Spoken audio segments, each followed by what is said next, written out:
Yes. Okay, I will be starting here, but just a quick basic of the rules. I know Ward was in here earlier, but for you Jedi, and just in case you haven't, with Delta Green, it is a D100 system, a percentile system. So on your character sheet, you can see your skills that you have listed, and typically with Delta Green, you do not always have to make a roll. If you do, it is important, not critical, but it is important when I ask for a roll. If you have a skill at 20%, that means you're proficient in something. If you have a skill at 40%, that means that you are a master in that craft, and so on and so forth. Every increment of 20% means you're the next step up. So with this game here, you will be noticing that there are a lot of skills that are listed. You won't be necessarily using all of them, but you will be using some of them. And I think pretty much we won't have to worry too much about marking checkboxes or anything like that next to the skills. But you might have to check mark instances of helplessness or violence, depending on how things go. Any questions from anyone? Nah, pretty clean cut. Just from the 10 p.m. train that didn't read things enough. Estimated time, like duration, 3-4 hours. Yeah, it should be about that long. Right. I've ran this scenario for some other people before, so it should take roughly about 3 hours. Neat. All right, so here we go. And if Tet's recording, let's get this skedaddled here. Welcome to Blades and Blasters, you two. And this is a test run. We're playing Delta Green Singularity. So it's hand out here for you all. And to start with, it is January 21st, 1945. The Allies have turned the tide of the war and are marching on Germany. Claiming Italy for the Allies provides a perfect launching platform for the United States Army Air Force to make bombing runs on Vienna. The constant bombings hampered the Axis army's ability to get fuel to the front line. Normally, the winds over the Adriatic are turbulent during the month of January, but forecasts paint a favorable window to send your crew on a run. Seas are gray and choppy, and the winds are mild as you leave the Air Force Base in Foggia. The further north you fly, the thicker the skies become, the more turbulence you encounter. So as the camera pans into a B-24 Liberator, we pan around and see our players tonight. So let's start with Daniel Sweetman.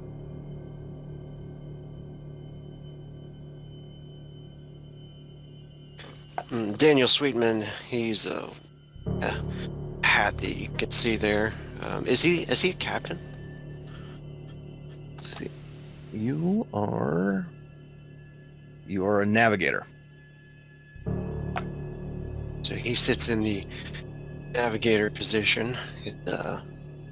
Kind of a clean-cut guy. Stash tight, shaved sides, and in the collar shirt there. Keeps checking the console and making sure everything's in order, and kind of overly checking the buttons and the consoles there, and keeps looking back towards the captain, watching and making sure everything's up to code there. And who is the captain right now? The captain right now is... Second. Let's see. What? Okay. Well, you've got Lindsay Croson as the co-pilot, and you have Ronald Johnson as pilot. And Ronald is a fair-skinned, blonde hair, probably about early 20s individual who has gone on a couple of runs, but he seems to be having trouble with the plane currently with the amount of turbulence that you're encountering. Yeah, Daniel's kind of sweating a little bit and looking back and forth. So he says, "You stay there, Cap. Everything gonna be all right?" Yeah. Man, these winds that came up out of nowhere. We weren't expecting this. You can see him stiff-armed, just wrestling with control. We get down a little bit. We can Yeah, let's see if we can break through this here. I'll try to drop it as soon as we get a little closer to land. And with that, then we'll jump over to Donald LaCroix. And what does Donald LaCroix look like? Donald's a guy who's always wearing too many layers. He tries to be ready for anything. Tries to have something ready in a pocket, and so he wears a lot of pockets. Right now, he's sitting at his radio, which is his job, and he's sort of not frantically, but diligently scanning through frequencies, seeing if there's anybody else out here. The last thing he wants to do is get ambushed, find some unexpected German company out here through the fog, hoping that maybe his devices can see things that the eye can't. But he's a gentle, soft-spoken Ohio boy. He doesn't tend to start conversations, but he tries to study the human condition. Fair enough. And with that, then we'll jump over to Sonny Desalore. And what does Sonny look like? So, Sonny, of course, he's got creases from numerous laugh lines and smiles that he usually gives out to many of the people around him. Sonny always knows how to tell a good story and always has a very sunny disposition. Right now, he's sitting a little bit with his arms on his thighs, bending over slightly. In his hands, he has a picture of his wife, Bessie. And as he looks down, feeling the turbulence, he, in comfort, takes his thumb and rubs it over where her face is, her lower face or her lips, remembering those ruby red ones that she had. Just trying to think of better times. Is a slight smile at the corner of his mouth, though there is some discomfort through all the turbulence going on. He takes a look up towards the captain's chair. Hey, Captain, you know exactly when we're gonna be landing? Yeah, well, we're going to be landing in a few hours. We got to make that run first. Got to drop off a package there for the damn crowds. Of course, yeah, trust you to keep us on the right path there. That's what I'm trying to do. With that, then we'll jump over to lastly, Lindsay Croson. Yeah, Lindsay Croson, he's 19, from Texas. He has a real sense of duty. He wants to see the world, so figure as the co-pilot, he's sitting there studying maps and looking over the dials, trying to make sure everything's just the way it needs to be. Looking at the turbulence and the horrible scene outside to him, kind of freaking out a little bit, fondling a knife he keeps right close to his chest, a hunting knife that his father gave him. Kind of just keeping his head down, hoping that whatever passes. And as all of you are gripping on and looking up at the captain flying this ever-increasing rocking plane, you start to hear more rumbling, the tearing of the fuselage, the sputtering of the engines, and as night falls and the clouds thicken, you come what you can only hope and pray is the ground is underneath you finally. You're no longer crossing the Adriatic, but the storm is still sticking with you. And as you break through cloud cover, you can just see this bright light of being reflected, but whether a flash of lightning or what, you all of a sudden hear that dreaded sound of engines dying, and both of them, and you hear this swear, "Oh shit," coming from Ronald up in the pilot seat. Everyone brace for impact. So I need everyone to start off the game by rolling sanity. For those of you who are new to this, if you go onto your character sheet, there is over in your stat box, underneath that you have derived attributes, and it's the third one down. And like I explained before, it is similar to blackjack rules. The higher the better, so long as you don't go over.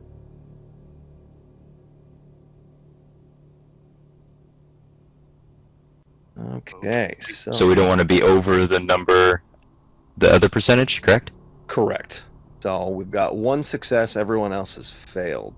And unfortunately, everyone hears everyone hears this unfortunate noise as the last thing that you remember. Nope, not going on. Stop that. So everyone will lose. Okay, so Matt, you're going to lose 3. I'm sorry, Sonny's going to lose 3 sanity. Everyone else is going to roll 2. And that's how much sanity that you lose on your character sheet. If there's a marking spot for it, put it in the current because you want to detract from your current, not your max.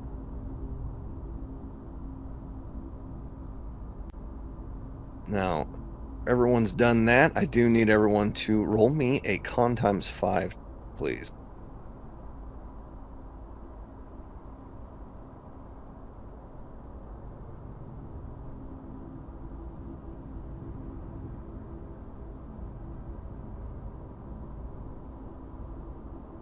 Perfect. Every one of you made that. You only lose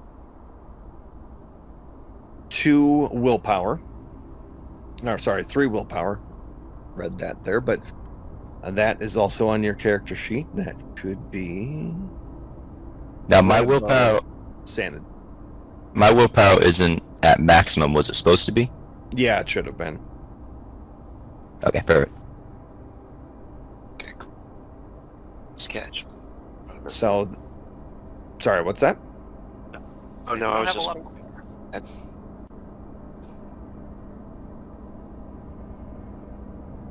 So the last thing that you remember and holding everything together is the crash of the plane, the tearing, the screeching of metal, and the grinding and the heat that erupts from underneath your feet. Everything is tossed and turned. Boxes are loose and storage containers are loose, and you see some of your fellow companions get thrown from the plane. A massive gouge is torn into the underside. And when everything settles and clears, you find yourselves inside the plane. You all cut yourselves loose and check, but everyone around you is either unconscious or dead, and you're not sure which yet. Oof. What's the crew size on one of these? How many people did we just lose? The crew size is 11. Okay. So we just lost more than half of our... Ouch. Well, some of them might still be alive. You're not sure yet. Oh. But, you know, some of them that have wounds going through them or are missing vital limbs, you're pretty sure they're gone. I think the first thing we should do is check to see if they're alive. Yeah, Sunny starts going around as well, and just checking on people, and he pops out a mirror or some sort of reflective thing, maybe even taking a piece of the plane itself as he limps slightly around, just checking for breath. Come on, there's gotta be a few people still alive. Anyone with scrambling around, grabs the medical kit that he inevitably has on him, and just gets to the nearest person and starts doing not the best kind of triage. Anyone with a first aid skill of 20 or above, you're able to find that. That's not right. You're able to find that 4 people have survived. but they are in various states of unconsciousness and severe trauma, both physical and mental. As you take stock of everything around you, you are able to get your service weapons equipped and holstered and find some supplies, but you're in the middle of a forest, a dense forest that has had fresh snowfall. The cloud cover is still above, and you notice up on the peak, up to the upper left, that there's a bright light emanating from the top of the peak up above. Does it look anything like it took us down? It was when you came underneath the cloud cover, you saw the bright lights of a settlement of some type on top of a mountain range. You get a pretty good idea that you're in Austria. You just don't know exactly where. I think our first option would be to make sure where we're at, because if we're close to somewhere where we can get to allies, it'd be a lot easier for us. Yeah, if anyone has navigate, go ahead and give me a navigate roll. We're definitely behind enemy lines for sure.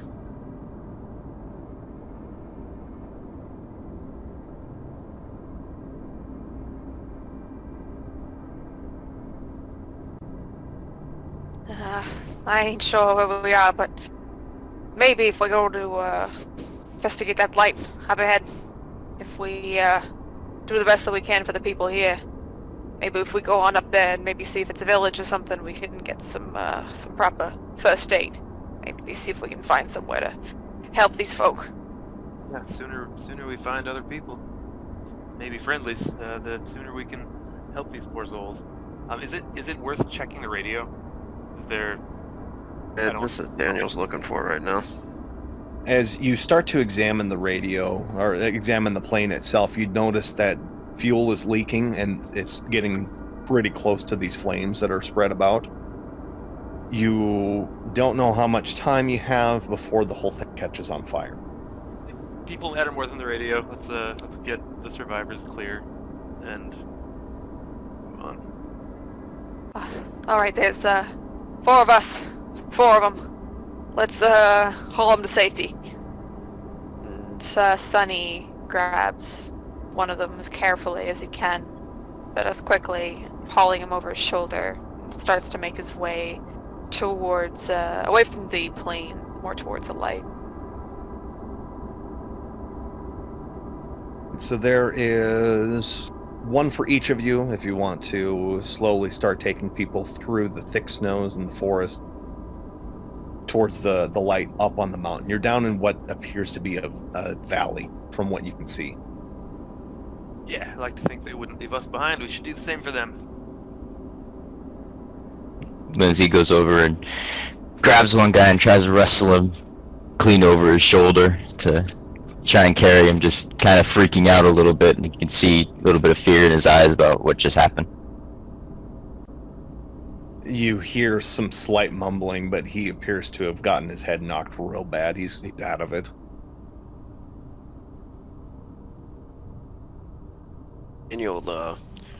Daniel's grabs his hat, puts it back on his head, and he's gonna grab whoever he can, if he can grab one of the guys, and drag him out of there. He was looking at the radio, and then somebody said something about the fire, and he immediately reached over and grabbed the guy and started to pull him out of the wreckage, kind of away to safety, maybe over here. Don grabs the last person and starts following Sonny because it seems like he's kind of taking point in leadership, which Don is very happy about. So as you start making your way and dragging people towards the nearest fire, it's casting a little bit of light into the forest itself, but you know that you're going to have to start making your way up in this direction towards the mountain itself. It's going to be hard going. Probably estimate maybe about a couple hours, especially with your comrades on you. But it is roughly about the middle of night. In Daniel's pack, he was the navigator. Does he have a map by any chance of, or any way to tell? Maybe he can deduce where they're at. Yeah, you can give me a navigate roll.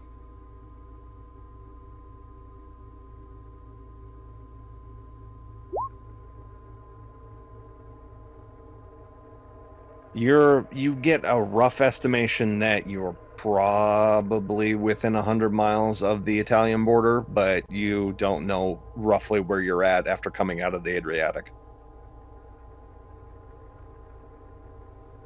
Right, but is it? We're not behind enemy lines, though. No, you're in Austria.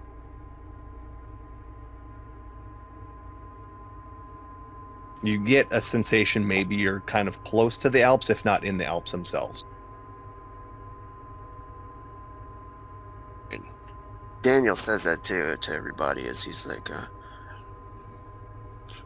I think we're probably close to the Alps, maybe 100 miles to the Italian border. Well, at least we didn't crash in the Alps. You're right. You know, I remember as Sonny's carrying one of their injured comrades, he glances back at everyone else, attempting to lighten spirits. You know, I remember actually the first time that Bessie and I, we decided to take a little holiday together. It was actually in a place that was kind of snowy like this. Though, we wouldn't be, crashing any planes, but, you know, crashing a few other things, you know what I'm saying? Everything's got to be about sex, don't it? Can't we just keep it wholesome just in this moment of crisis? I'm trying to lighten our spirits a little bit there, but, Could, alright, Donald. I'm sorry. I know. I was gonna propose that we sing a little spiritual. You know, keep the rhythm as we have to slog through this horrible snow. But I don't know. You keep your spirit warm the way you do, and I'll do the same. Sorry, don't mean to put you down. Nah, no worries. As they walk, Sonny, as much as he can, mostly to steady himself and his panic, is going to use his gift of the gab and start telling numerous stories, whether true or rather false, probably ones that they've heard many, many times over, just to keep some sort of conversation and sanity going as they make their way out of this valley. I think Lindsay's gonna really listen intently to those stories, because he, being from Texas, he wouldn't have experienced much snow down there. So he's kind of trying to slog through it and doesn't quite understand, but he's still keeping quiet, being one of the younger ones of the group. So as you slowly make your way up into the shaded area here, I need people who have alertness of 40 or above to chime in with who you are. I am Donald, and I have 50.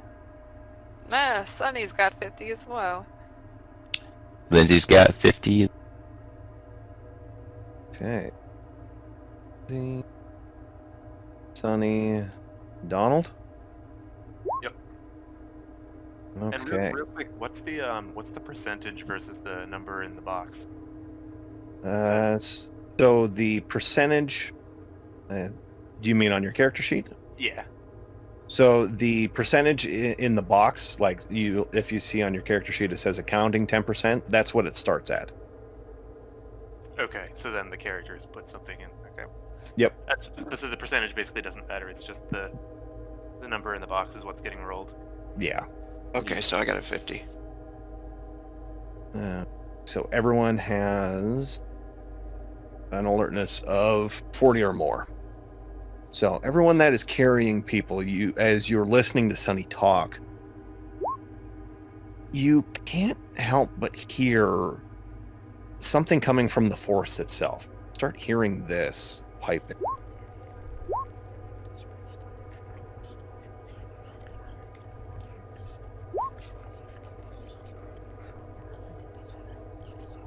And as Sonny is talking, he stops. He looks around rapidly. What in the Sam hell is that? Ain't the radio. And those of you that speak German, you can hear German in the voices, but they're garbled, they're muffled. And they're all conglomerating into this horrible gestalt of sound. As you look around, you can see this coming from around the tree. Oh, good. So I need everyone to roll sanity, please. I don't like this.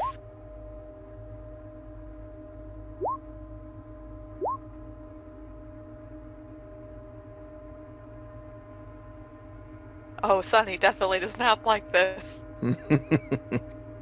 Let's see. There you go. Wondering. So if you succeeded, you take 4 sanity loss. If you failed, take 5. So fail is above your percentage number, correct? That is correct. Looks like Sunny and Jedi. Or Sunny and Lindsay. Take 5, and the rest of you take 4. Got the souls of the damned in the trees. That sounds about right. That would have scared the life out of him. You all see those, right? Yes, I'm gonna start Sunny walking. immediately. Oh, go ahead.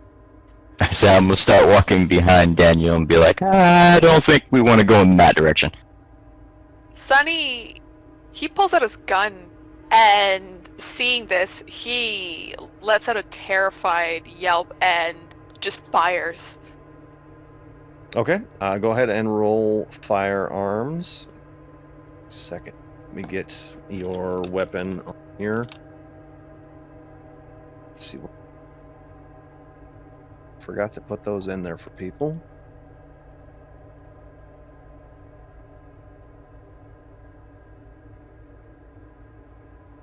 There you go, Sonny. You should have a firearm equipped. So yeah, go ahead and roll firearms.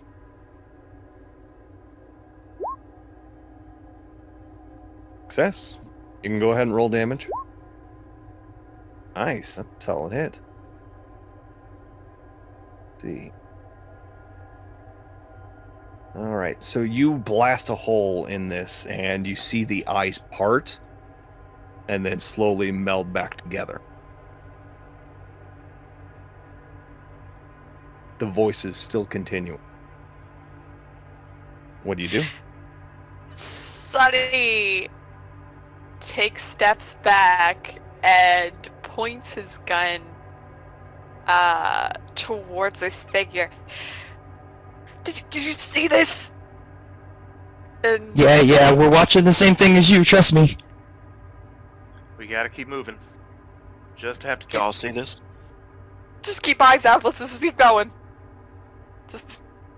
Sunny starts rapidly turning his head around to see if he sees anything else, anyone else coming towards them, brandishing his gun very wildly.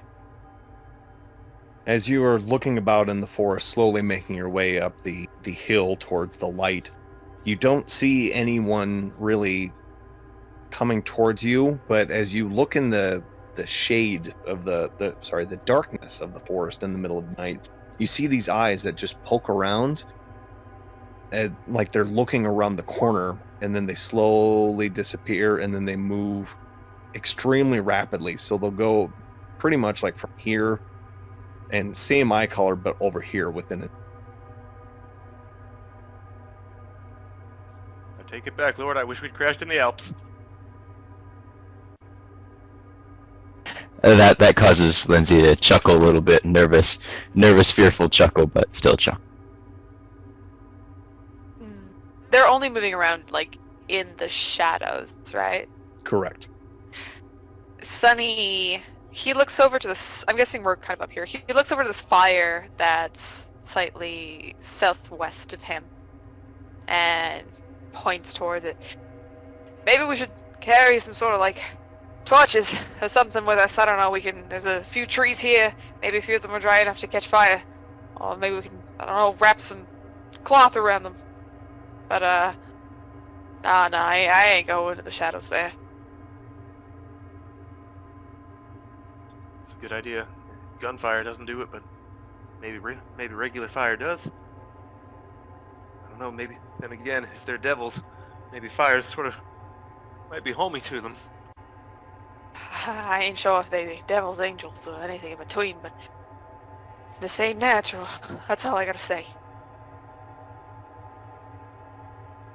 Things are like moving around us everywhere, like almost like teleporting out of the shadows. They seem to be pretty quick. Like you see roughly about 2 of them that are going back and forth between trees really quick.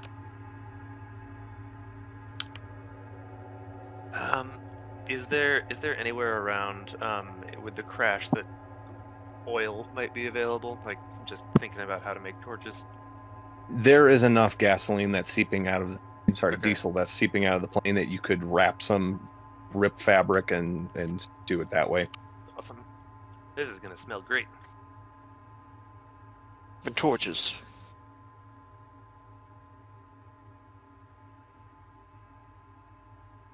Yes, Over to one of the fires and try to do that. You can grab a branch or something, wrap something around it, whatever. Dip it in that fire, make him a torch real quick. Don notices that we're all going to different fires. Whoa, whoa, whoa! Maybe we want to stick together. Just, I guess he goes over to Sonny to just so that everybody has somebody watching each other's backs. Yeah, that's a good idea. Maybe we should stick together. 2 of us can maybe grab some torches here, and the other one can keep their hands on their weapons. Because it's gonna be hard to carry a torch, carry a person, and fire at the same time. Yeah, I ran out of hands trying to grab my crucifix. Hopefully Jesus is with us. God too, and Mary and Joseph and all of them. And Sonny Tom takes a branch. Looks severe from a. Jesus is always with us. He's not with us in the plane there. I have decided that Donald cares about Jesus a lot. Fair enough. Yeah. If he has to, Daniel's gonna drop that guy next to drop his man he's carrying to make that torch. Yeah, you're able to all make torches fairly easy given the materials that are strewn from the plane. And yeah, you're able to all get light enough in the dim surroundings to make your way up the hill. Alrighty. Is there, I don't know if any of you know Austrians or any sort of thing. Are they the type of people to look around? You know, What do you mean by look around? like go into the forest, like what they're doing right now, and just like, I don't know, peek around trees. I don't know what Austrians you met, but I ain't ever seen any but part their eyes like that and jump from bush to bush. Man, I don't know, I don't meet a lot of Austrians. My mother had a book of Austrian fairy tales when I was just a wee boy, and there was some dark shit in there. Pardon my language, Lord. I think the Lord's gonna forgive you for your language right now. Could this be one of those Nazi experiments? You know how they talk about the human experiments? You don't want to get prisoners of war or anything like that. Could this be one of those? Just a regular person with like red eyes or something like that? Look, Lindsay, I've been telling tall tales for most of my life, and I've been enjoying a story, but I don't think any of them, I think it's just propaganda, sort of, experimentation the Nazis been doing, but, who knows at this point. I heard they have a whole underground bunker of psychic little girls can tear your skin off. But, anyway, whatever it is out there, it can put its face back together after a bullet. I don't care whether it came from a lab or the depths of hell. We need to get out of here. I second that motion. Let's get to that village as soon as possible.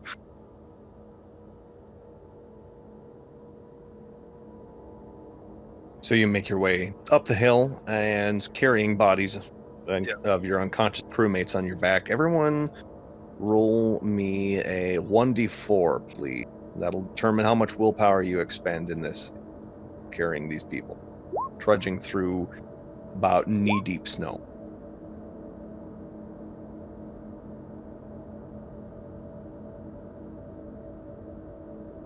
And as we go, are these things still just popping out to smile at us every so often?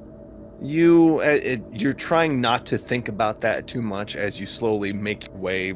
It takes roughly about an hour and a half of trudging through snow. You still hear the faint whispers tickling at the edges of your ears, but as you peer out of the corner of your eye, you can see these eyes and faces just leering around the edge of trees. Ghosts are following us. Let's hear it, I'd be Daniel. happy. I'd be happier if they were ghosts and whatever I'm thinking of. So as you slowly make your way up closer and closer to the bright white light that is shining up on the hill, you crest over the ridge, come onto a fairly well-lit city that has a clear demarcation of where forest is cut. You see that there are lights that are set up on platforms set up all around the entirety of the city. And there are thick chain link walls that are erected to keep people out or keep people in. You're not entirely sure. Does it look like these lights are positioned to light every inch of the town, or is it just like a regular light? They are positioned to light everything surrounding the town and keep a light that is current within the town itself. There are buildings that are out here that are more in shadow. They're not enshrouded. The main light source is towards the north up here more. And everything that you see out here appears to be less well lit. Is it safe to say that we would assume that people living here are friendlies? Like, would we, just in character, be willing to, like, shout out, yelling for help? I don't want to do that if that's just the stupidest thing in the world. Well, it is Austria in 1945, and you are bomber pilots for the Allies. So you are not exactly well liked. Okay, I'm real bad at World War II. It's okay. Austria, that's primarily the bad guys in World War II. So shouting out, saying, hey, we're here, you're going to draw attention to yourself. Granted, the plane crash already did that, but if you can sneak into town in the middle of the night while it's quiet, maybe you can lay low to figure out where you're at. I think Lindsay would suggest that he'd kind of stop for a second and be like, well, why don't we avoid going in there immediately? Why don't we try and see through the window, see if we can see somebody first to make sure that they're not going to kill us, or this isn't a soldier encampment or something like that. This house is out here, right? And Daniel kind of points into the dark over here. He says, is it just me? Or is this light strategically placed? Think they know about the ghost around here? That's the first thing that came to my head. If they know about the ghosts, I'd rather be on their side than the other side. Yeah, and we got this chain link fence kind of separating half the town. What that's all about. That is a little peculiar, but I mean, light is light at this point, right? True. Let's, you're right, Lindsay, we should maybe peek in some windows, maybe in this, Sunny points up, this, back house here. You're the boss. Was the Sunny in command? He is now. Y'all following me? I'll, gulps a little bit. Keep watch, cover you off from behind. And as you've gotten closer to the town itself, it appears that even though there's no light sources directly illuminating these houses, the faces in the dark didn't get close to you. They stopped after a little bit, the closer you got to. So as you come up to this house, it appears to be a fairly modern house that of the era, and one story, appears to be maybe about 1 to 2 bedrooms. You're unsure, but as you get closer, you notice that there are boards erected over the doors and the windows on this house. Does it appear anybody's inside there? As you look inside, kind of look through the cracks in the boards, you don't see any movement inside. I think it's safe to say that the townsfolk here know exactly what's out there. See if we can get this door open. I'm sure we can pry it open. Yeah. Let's, at least hopefully we can put our comrades and maybe explore more so they're not in harm's way. And, I don't know about all of you, but I'm beat. To the long trudge up the mountain, cold air, the cold January mountain air sapping your strength, you definitely need to seek shelter to get some rest. And after 2 or 3 of you get together, you're able to pry the boards off of the door itself and make your way inside. What you notice inside, this a fairly standard 1940s house that appears to be decently equipped for the time. And as you come in, you are immediately surprised to notice that there is a table here, but most of the things on the table, paperwork, mail, things like that, even small dishes, have been strewn about and thrown on the floor itself. Other furniture, as you look about, appears to have been tossed or thrown on its side. And as you kind of glance about, you see that there doesn't appear to be too much in the pantry. There looks like there's a bedroom and a bathroom in the back, but this is what you get when you enter right away. So are the doors and windows barricaded from the inside or the outside? The outside. So they hammered them from the outside to prevent somebody from getting in. Okay.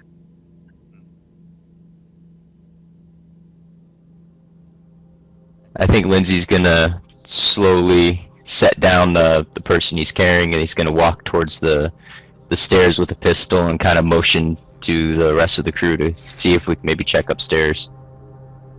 It's a 1-story house. There aren't any stairs going up. Oh, okay. Sorry, I thought you said it was 2-story earlier. Never mind. I'm gonna, Daniel's gonna start looking around, after he sets the body down. He's gonna start looking around, see if anybody's hiding in there, any hidden, maybe floorboards or something. Sure. As you start to scan about the place itself, you notice that there are thick layers of dust that are coating the tables and the furniture itself. As you pry at the floorboards, all of them appear to be rather soundly fastened to the floor itself. And scanning about in the bedroom, the one bedroom that's in the place, you see that there is a fairly large bed that would accommodate 2 people. There is a nightstand with a photograph on it, and there's a closet that has men and women's shirts in it. You know, What is your alertness at? alertness is 50. So as you're looking about in that area there, you do notice that as you start to go up towards the nightstand with the picture on it, you trip. And as you look down, you see that there are large grooves. Well, not large, but there are grooves in the floor itself. There's about 3 on each side that appear to be leading out of the doorway. Daniel looks down at that, and he calls over to the others. Doesn't look like anybody's been here for a while. And he's like, "What's this?" And he points the grooves out to whoever's nearest to him. Looks like drag marks to you, or what is that? I think Sunny. Lindsay would walk over and check. And as you go over and look, you see that the grooves actually follow all the way out towards the main door. Did these look like something was clawing at it, or is it just like one continuous one? It's one continuous one. As you get down and kneel down towards the floor, you can almost put your fingers in it. They appear to be a little bit smaller. Lindsay's gonna look Something up. that was heavy. That's exactly what I was gonna say. Something heavy was drove through here. And if so, where was it coming from? Where was it dragged from?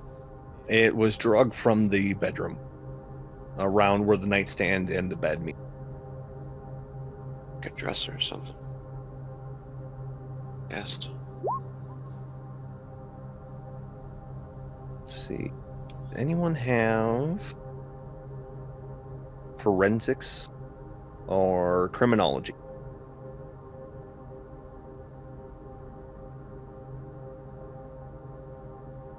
Only the natural 10. Nothing. I have a 30 for criminology. Yeah, same. Okay, those of you with a 30 in criminology, you noticed that it's not necessarily a dresser that was drugged. The fact that, was it, yeah, I think it was Donald, that leaned down and put his hands up next to it.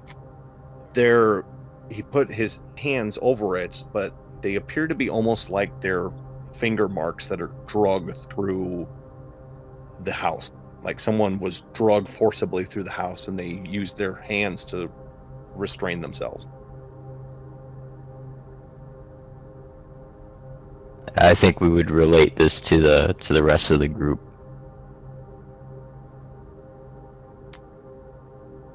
Is there any sort of, in the main room, like a fireplace? There is, yeah.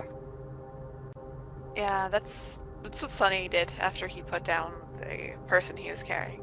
He lights the fireplace with maybe some spare books that are lying around, maybe taking a cushion or something from one of the knocked over chairs, anything that he could find. He puts it into the fireplace and lights it with one of the torches they were carrying, just to keep that room illuminated. And he looks back to the others. I think maybe we should keep watch, but I think if we stay here for at least a bit, I think all of us are a little bit tired, a little bit exhausted, and maybe we can actually take care of our friends while we're here. I just wonder, those boards and those claw marks, that makes it seem like something unnatural is in here, or was in here. I wonder if we've happened to stumble into the haunted house of town. I wonder if there's... I'd be interested to see whether the other houses have the same boarding. I agree. I think we should go check the other houses before we completely hunker down. At least with a fire in here, we know whatever's out there isn't coming in here. What do you say we leave the wounded in here by the fire? Yeah. It's probably the safest place. I'll go out. I'd like someone else to come with me. I just want to check, see whether, like I say, see whether there's boards on other windows around town. Because if we're... Lindsay volunteers to go with you. Thanks. Daniel like straightens his hat and I kind of like, oh, because I don't think we should be splitting up at all. I say we all go together. Someone needs to keep an eye on the wounded here. How about if the three of you go? I've got my firearm here. I'll keep eyes on the injured, just in case. Right. Sure, Sonny? Yeah. I'm sure. I'm sure. Don't worry about it. I'll be fine. I'll kiss this crucifix. Don't get eaten by no demon. I don't know if we should be joking about that. Let's see. Very Not sure. nervous smile. Not sure you Sonny. have the fingernails to attach yourself to that floor. Yeah, Alright. you're right. I'd be biting them. Alright. So as the three of you make your way out, Sonny, as you're kind of stoking the fire and making sure that it has at least tolerable heat in the house itself, you see that there's paperwork spread about the floor as you kind of look about. Sunny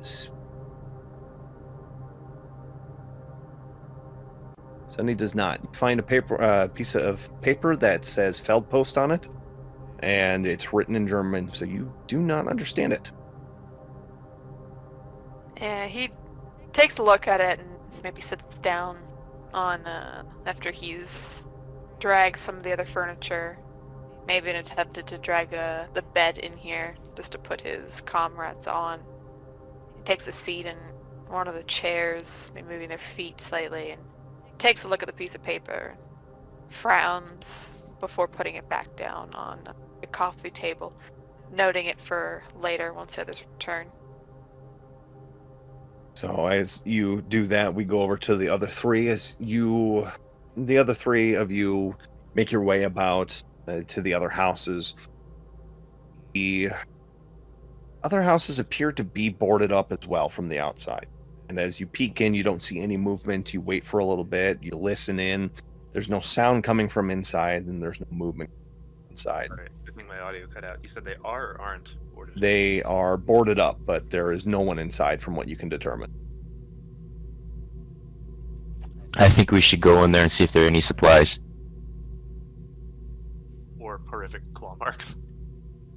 At least it'll give us a hint as to what happened here, because it doesn't seem like anybody else is here.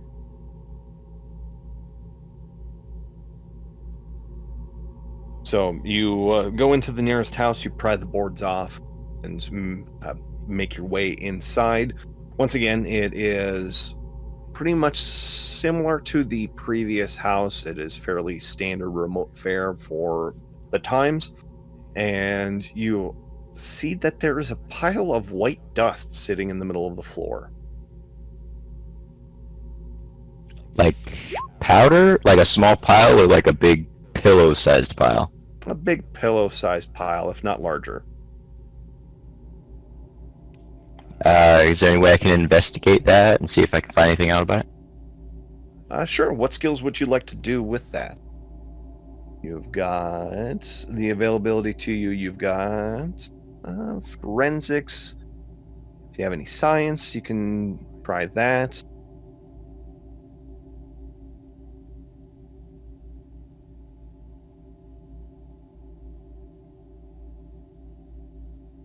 And potentially even first aid I would allow too. Would you allow criminology? It wouldn't get you anything in this instance.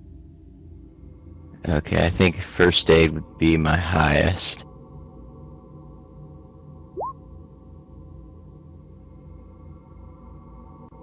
Nice, with a 38 out of 40. As you sift through the dust itself, there's nothing inside that you can see.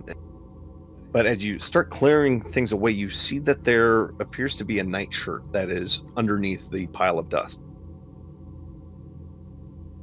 And as you kind of examine that, the powder of it, the cloud get kicked up and get a distinct salty taste on your mouth. I think I'm gonna show the other two the shirt, just kind of like hold it up and not really say anything. As you hold it up to the others notice that there are 2 slash marks that are across it. Well, that is a person that got clawed and turned into dust is what that is. Or maybe a salt-spinning Medusa. Don't give the woods ideas. Yeah, we got 2 creepy eyes following us already, so... Well, good. Sorry, go ahead. I think we've solved the mystery of whether or not there's more mystery to be had, and every house is equally horrifying. Might as well go back to the one where we have fire going. Or do we want to push our luck and check another house?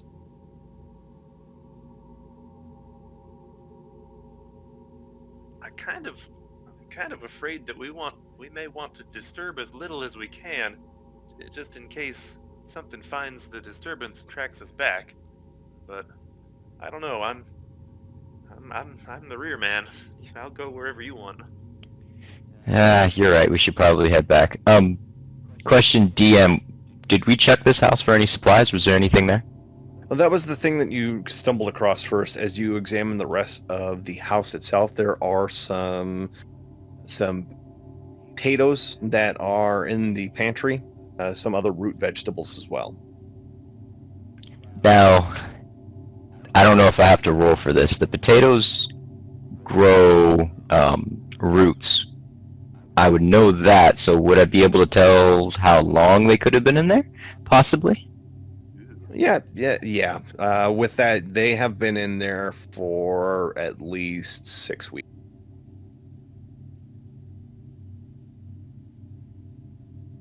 So they're starting to get nubs on them. They're starting to get roots on them. You can't tell if they have been intentionally left there or exactly what.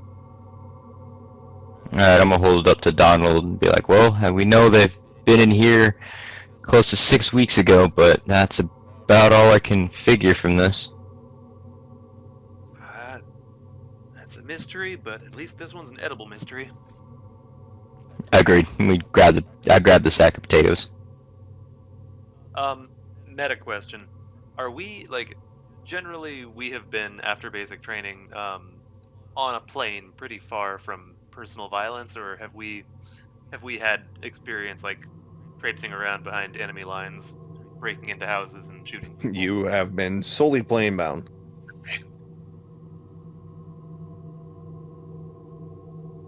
So your training is due to basic training. Otherwise, combat training, you are pilots and you are a bombardier squad. So we individually probably have never looked someone in the face as we shot them. Nope. Hooray. Mm-hmm.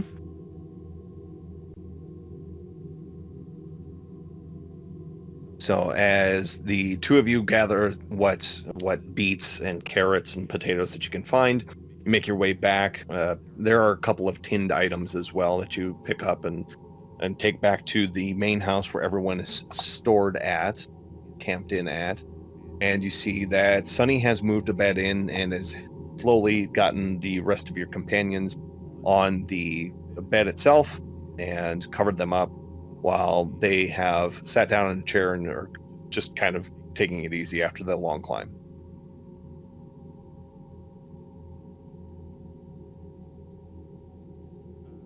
We explain what we found, and then I think we all just want to do our best unconscious crewman impression as soon as we figure out shifts for watch.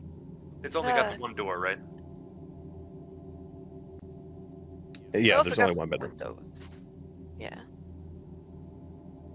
Look, while y'all were out there, good job with finding some supplies there, but I found this note. Any of you speak German? Yeah, I picked up kraut. Yeah, there's some this document I found. I can't read kraut for anything, so if you want to have a look, he points at the document that he put on the coffee table. I read it earlier because it was in handouts and I thought it was public pregame information. No, that's all right. That to 2Ds, Donald and Daniel, because you're the two who speak German. But there you go again, just in case you haven't read it or need a refresher. I think Lindsay's gonna grab potatoes and start poking them and sitting them in the fire to cook something up as he waits for the note to be read. Well, wait, is that handout public for everybody now, or do you want me to actually read it? If you read it. translate it, oh yeah, you can read it. Okay. Dearest Elka, I am writing to you so you won't worry. I know my letters have been sparse as of late, and I have been in low spirits since taking the wound that removed me from active service. Yesterday, however, I received some excellent news. Obersturmfuhrer Bastian Agner came through the hospital, and after examining me, asked if I wanted to continue to serve the Reich. I gladly accepted, and he informed me that he was working on a magnifying glasses covering that medical breakthrough that would get me up and moving again and potentially back on the front lines.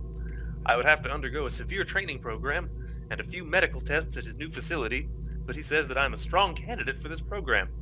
The best news, though, Elka, my love, is that the facility is near home. Obersturmfuhrer Eigner said that after the procedures were concluded that I would be permitted to leave.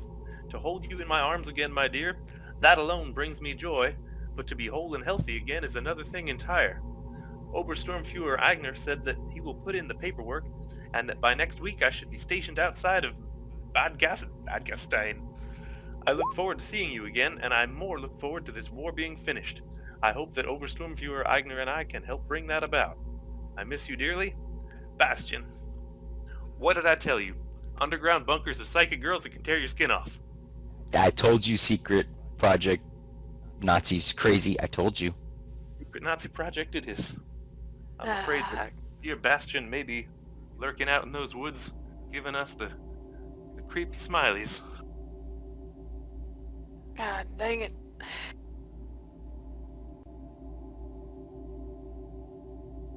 I ain't sure what we're gonna do then. Maybe if we wait for morning, it'll be a bit safer if they maneuvering around in the darkness. Maybe, well, we'll be fine in the light. Does seem like the light's set up for a reason. I agree. We should stay here and rest up. I think so too.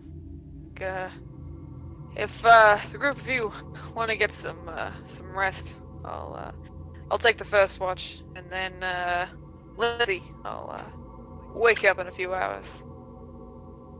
Aye, Captain. God is our refuge and strength, ever-present help in trouble. Therefore we will not fear, though the earth give way and the mountains fall into the heart of the sea. Amen.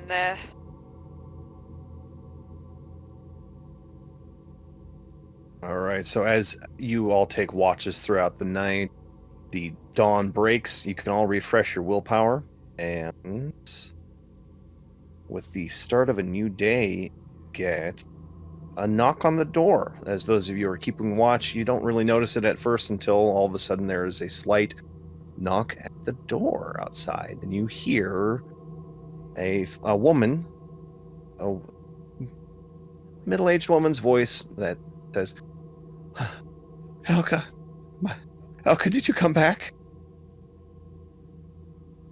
Are we awake? Who's supposed to be up right now? Who had the last watch? I'll say it was Don, who immediately kicks everyone awake. God, what do you want? I need a couple more hours. Lady at the door. The lady at the what? There's a lady at the door, or this monster that sounds like a lady. She's asking if somebody's back. First thing Lindsay's gonna do is grab his gun and kind of point it at the door, shaking. Alright. Everything's less spooky by the light of day. Everyone's up, yeah? Yeah, at this point, everyone would be awake. Doing his... Actually, it's like, we all know that Sonny is the one who talks the best of us, right? Or is that even true? Sonny is the one who talks, not necessarily the best. Okay. But I wasn't sure if that was like a reputation that he had. She said gift of gab. yeah, but the thing is that the woman at the door is speaking in German. So Sonny does not speak German, though. It's either Daniel or Donald. All right, then Donald, wearing the cross on the outside of his shirt and without a gun visible, but holstered and ready, opens the door. Ma'am? You see a middle-aged woman in front of you who appears to be late 40s, possibly, maybe early 50s. It's hard to determine. She's wearing a thick brown coat and a shawl wrapped up around her head to keep her head warm. Peppered hair and fine lines decorate her face, but she looks at you and she goes, You're not Helka. I'm afraid we're not the person you're looking for. Oh, you were from that horrible noise last night, right? Unfortunately, yes. She looks around. Can I come in? Absolutely. We've got a not entirely green potato or two left. As she enters in, she closes the door behind her and looks around at everyone. She goes, "Are you allies?" We are in both the political and personal sense. Oh, man, you can help me. Oh, God's above, you can help me. My daughter, she's missing. She's missing. And she looks around and she goes, it brushes right past you, goes into the bedroom and pulls out the photo that was sitting on the nightstand. And it's a woman in her 20s, fair skinned, long. It's hard to tell because it's a black and white photo, but potentially brown. It's hard to say. But she goes, this is my Elka. She she was she was here, and her husband Bastion, he went away to war, but he never came back. And my daughter always said that he'd be back, but he never came back, and so that's why she stayed here. Oh, And when they translates all this. came, Sorry. when they came and they put the lights on the town, she stayed out because she knew that Bastion would be back, but he never came back. And then weeks ago, she was taken. And no one stopped him. Oh no. Donald translates all of this, and God, he is not the best at humans. Please, if you help me, I can get you out of here. You wanna go back, right? You wanna cross? You wanna get back? If they find you, they'll kill you. It's Daniel's the other one that speaks German. Mhm. In English. Daniel, are you any good at comforting mothers?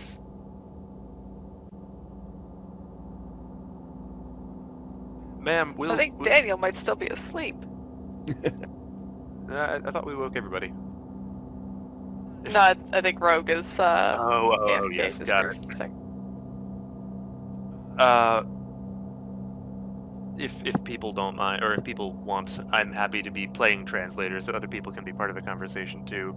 But otherwise, it's, ma'am. It sounds like you may be exactly the person that we were hoping to find, and perhaps the Lord is good, and we are the people that you need to find. What do you make of this? He gets out the letter and shows it to her. She told me that he was back, but we never saw him. We saw the men. We saw the men come in from town. There was about 20 of them, but Daniel wasn't among them.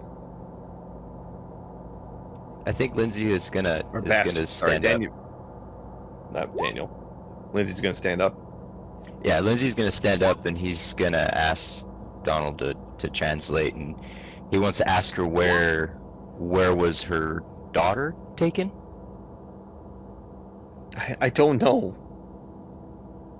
She stayed So- out here, and the darkness came, and anyone that stays out here too long disappears, and no one will look for her.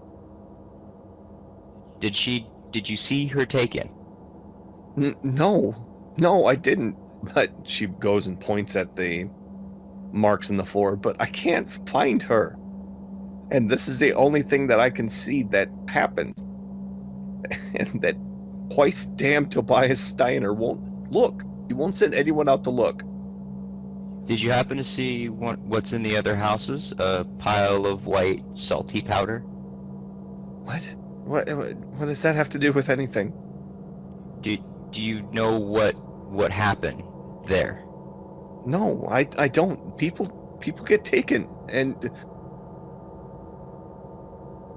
the Mayor Steiner won't look, and Obersturmführer Eigner won't look, no matter how many times we ask.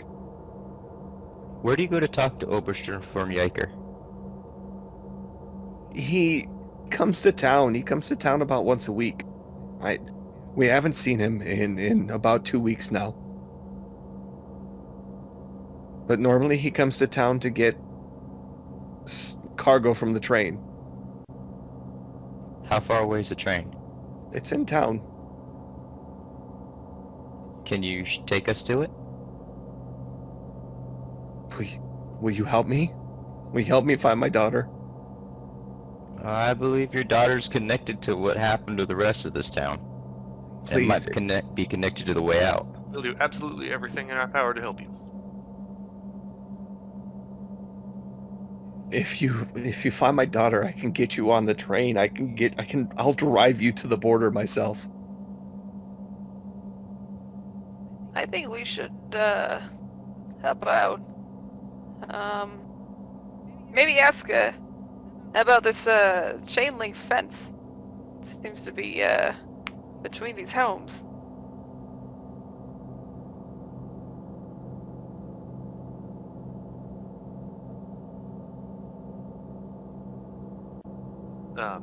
Yeah, if we ask about the chain link fence, does she have any interesting things to say about it?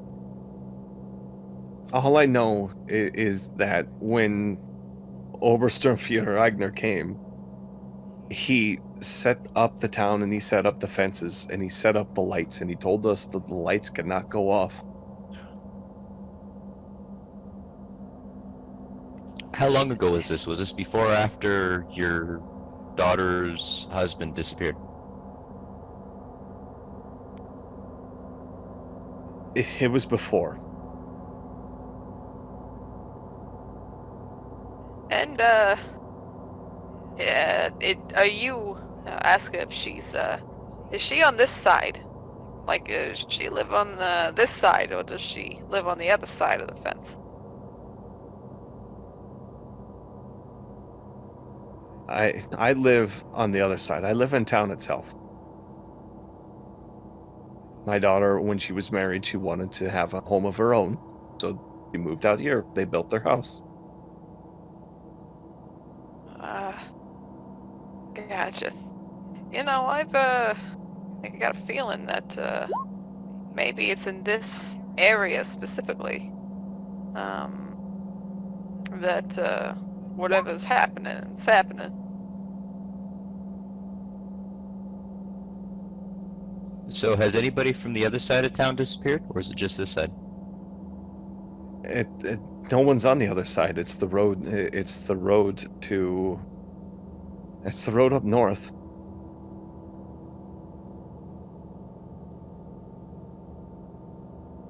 Is there anybody else in town, or is it just you here? There's other people in town. There's thousands. Alright, she said people disappear.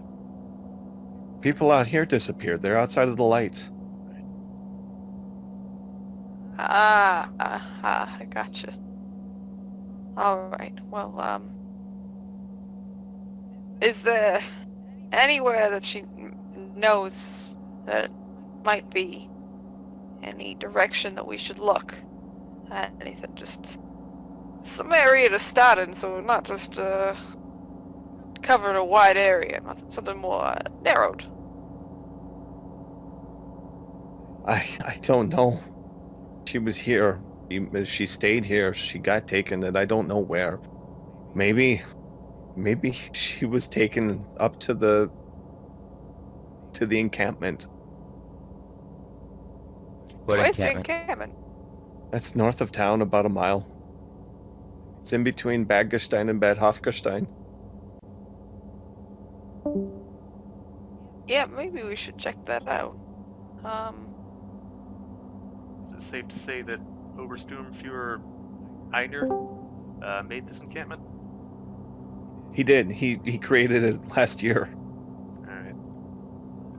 When we were coming up, we saw some mighty unsettling things in the trees. Some of them didn't seem to care about bullets. Can you tell us anything about that? I don't know. They told us not to go out at nighttime, and we don't. I think that's probably good advice. If we find your daughter, is there anything we can tell her to let her know that we're from you and we're on her side? Nothing's more important than family. Tell her to come home. Tell her tell her that her mom misses her. My name is Helena.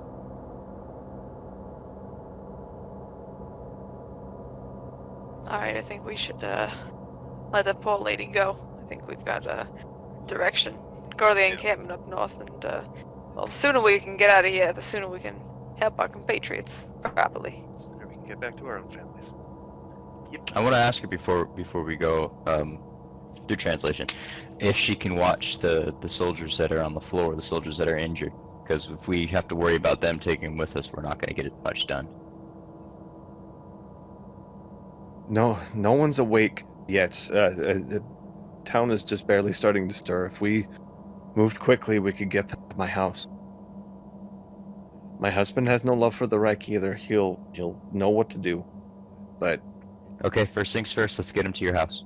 I saw the fire, and I thought Elka was back.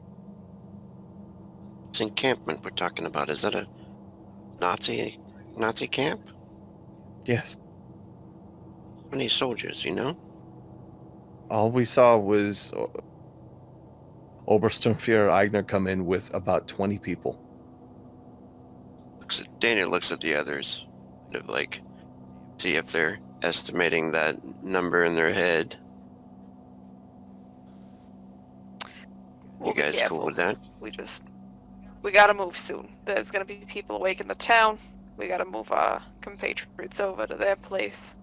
And then we'll get up to the encampment, solve this, bada bing, bada boom, and we're back. We've been given a path forward. We should take it. Certainly better than what's out there in the woods. So we can get a hold of their radio. Anyone can give me an intelligence or a military science check if you have it.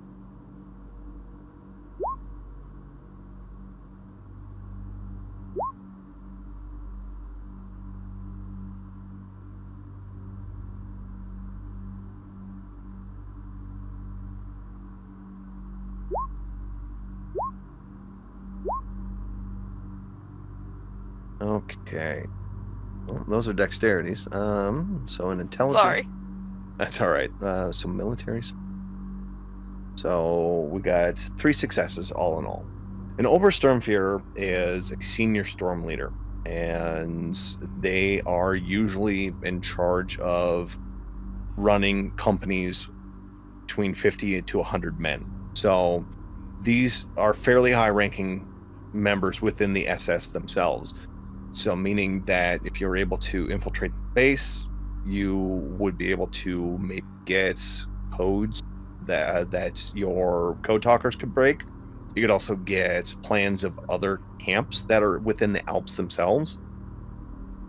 Also troop movements. There are a whole slew of things that an Obersturmführer might have access to, that if you were able to get it and get back over the border back to Allied territory, you could see your star rise real high, or you could get sent.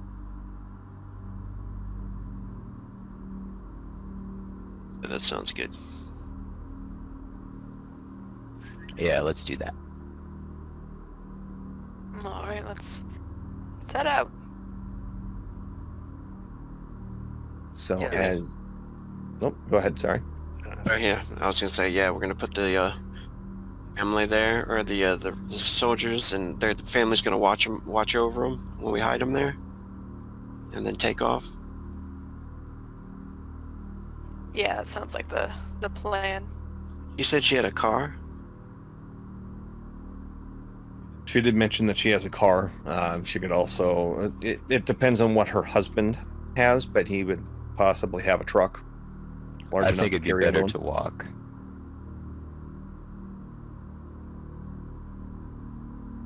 I agree. I think we should walk there midday. But let's be careful. Maybe we can shed some of these clothes, and I don't know. There's some clothes in the maybe we can borrow some from in here. Look a bit more like the locals. Hide ourselves, obscure a bit. There are some thick shirts, some long sleeve shirts that are inside Bastion's closet that are about a tall man, probably about 5'7", for his clothes that you can fit to yourselves. They're either a little big or a little small, depending on your size. but you're able to distinguish yourselves as looking like good, honest German folk. You are able to kind of collect everyone and slowly make your way into town itself. So as you make your way in, you see that Bagestein itself is a beautiful city that is situated in the Alps. There are multi-storied buildings that dot the entire landscape of the horizon, and there's a river that runs through the city. There we go. As you come in, you see that the village itself is not quite awake yet. There are some people that are starting to get up and stir, but you make your way quickly through alleyways until you get to a fine apartment complex that is within the center of town. And Helena goes up and she knocks on the door, and within a moment the doors open, and there is a large man that appears to be in his 60s, thinning hair, combed to one side, mostly gone to gray, but a thick mustache that covers his upper lip with some small flecks of dark brown left. Otherwise, it's mostly white. Appears to have worked a heavily physical job during his lifetime, broad shoulders, very thick, calloused hand, and bags under his eyes that accompany his wife's. As he opens the door, he looks down at Helena and looks back at you, shakes his head in a deep sigh, and steps to the side and gestures for all of you to go inside.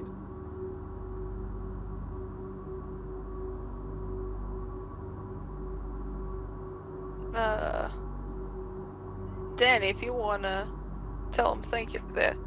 But let's make haste about this. The faster we do this, the faster we can get on out of here. Get back to our territory.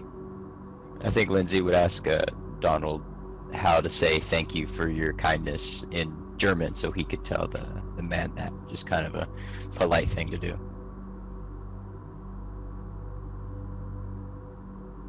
Donald's praying. Donald's praying, but Daniel could tell you. Okay, then I would ask Daniel. Yeah, And Daniel says it for them.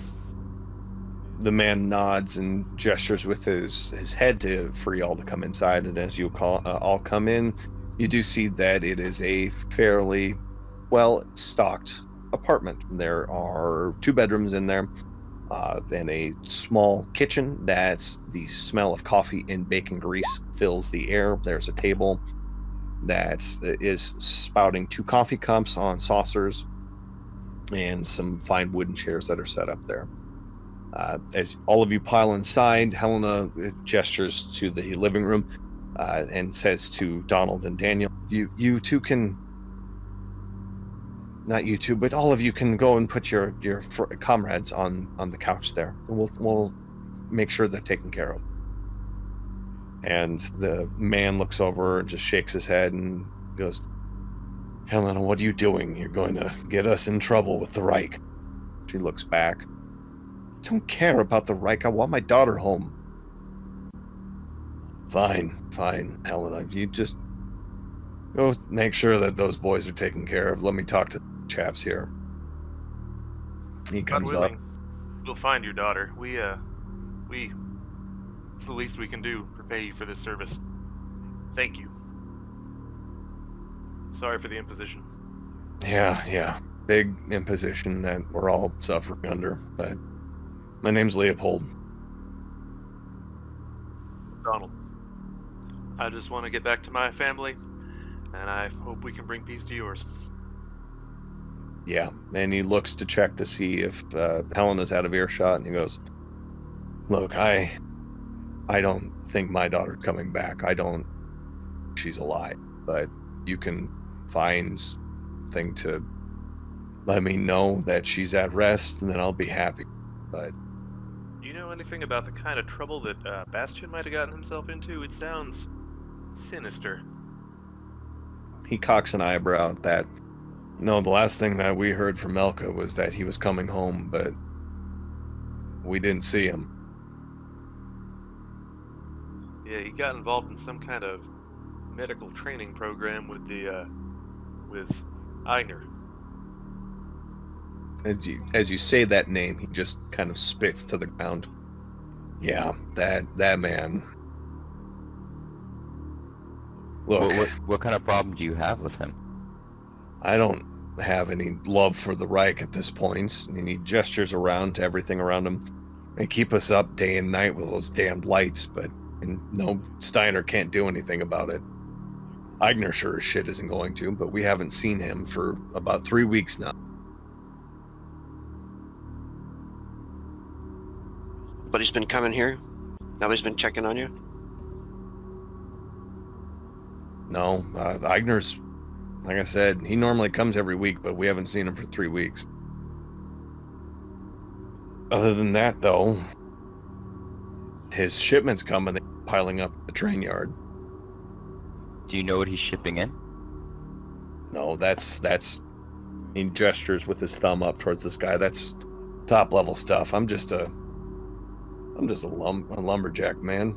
I don't have much to that. I don't have anything to do with the Reich. Usually come and pick it up. It's a week. Yep, but stocked up and got about 4 of his goons guarding the train yard there. I don't think they ever sleep. They guard night and day. Are they still there now? Yeah.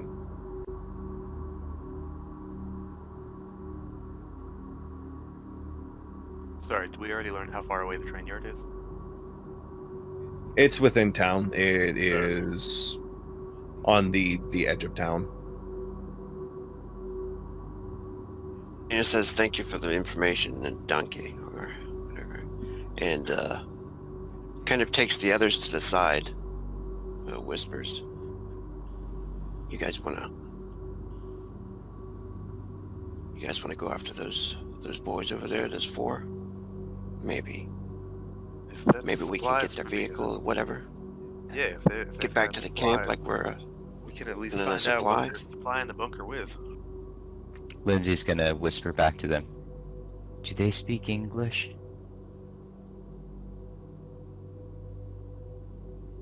There's always a chance they're gonna speak a little bit of English. I mean, it's pretty much like a universal language, right? I don't see anybody not speaking English, but I was just wondering why we're whispering.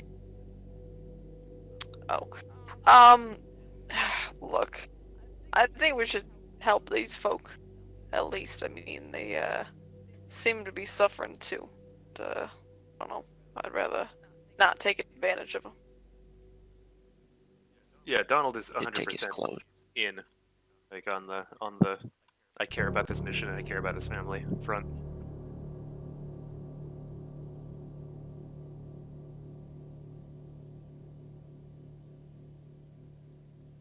So, we going up to the encampment then, men. Okay, so the 4 guys are guarding.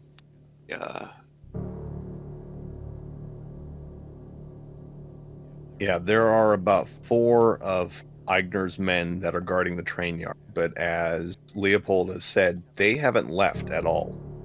They're here. They're here in town. They've been there for 3 weeks, night and day, It's always the same 4 guys. as far as he can tell, but he doesn't keep close eye on them. Oh boy. So Daniel's suggestion, going and taking those guys out, and then taking the shipment, or posing as if we might be taking the shipment back or something. We just saw creepy eyes in the forest. We don't know what's going on around here. And these 4 guys apparently have stood there day and night without moving or leaving. Well, And you think we should just run up to them? I like the idea of seeing what 4 of them look like rather than a whole bunker full of them. Plus, if we've got weeks of uncollected supplies, we can find out what kind of juice is being pumped into these boys. Alright, so we could go to the train yard, scope out these 4 boys, see what's going on with them. And it if looks you like- think we can take Sorry, Daniel looks at him. He's like, "What? You think these guys are like Supermen or something? Some kind of supernatural beings?" That's the best bet I can make. But whatever Sonny says, I'm on board for it. At this point, I'm assuming large clawed devils. But, yeah. Sorry, what do you say, Sonny? Look, I don't want to be overreacting. I know we saw some crazy things.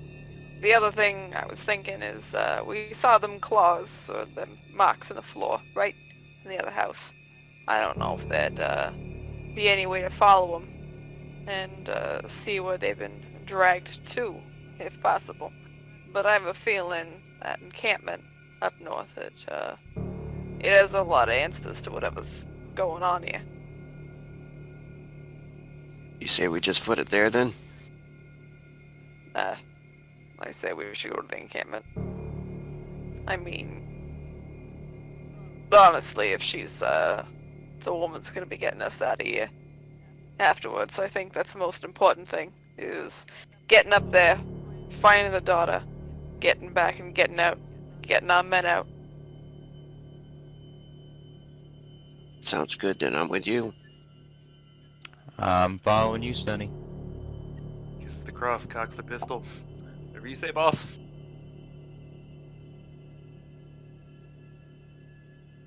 And Sonny will give a nod to the two hosts, lead the boys out to the streets, trying to keep a low profile, but heading up towards the encampment. So as you make your way north out of town, you get to a point where you are crossing a large bridge that's the waterfall runs underneath. And as you look over to the east, you can see that there is the train yard down the slope there, and you see 4 figures that are standing about. They slowly move, but otherwise they don't appear to have a lot of... what am I trying to say? They move about slowly, and they appear to move in rotation, but they don't stray from that. And you do see, gotta look. There are 6 other German soldiers that are guarding the train station along with it. Oh, okay. Yeah, this, I think we're gonna be outgunned if we try to go down there.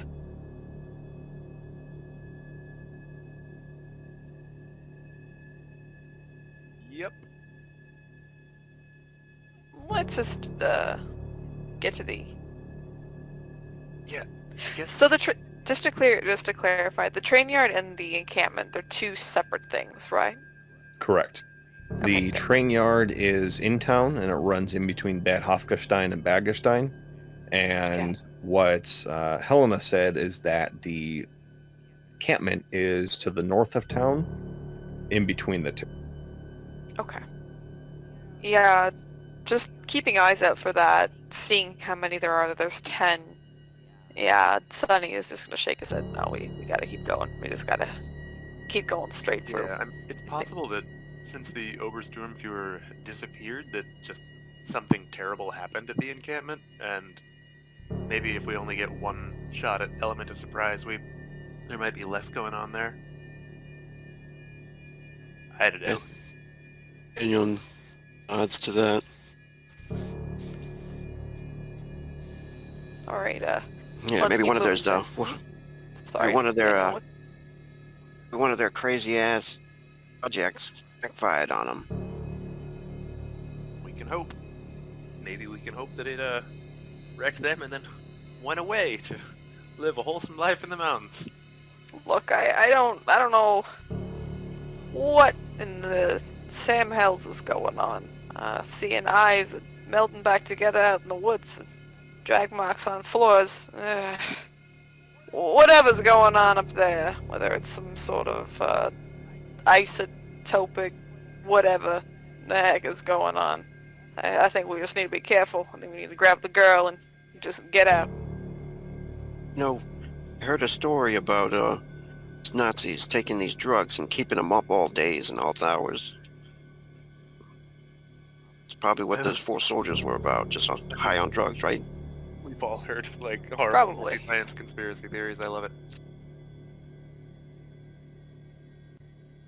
So as you make your way north out of town along the main road that goes in between the two towns of the province, the air is cold and you can see your breath in the morning. You see frost on the trees and the crunch of snow underneath your feet as you make your way along a well-worn paved road in between the two cities. And roughly about a half a mile to a mile's worth of travel, you notice that there is a pathway that is going down to the west.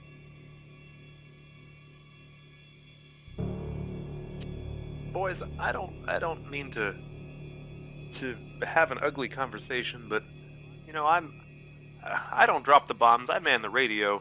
If we find a car of Krauts, are we gonna shoot him?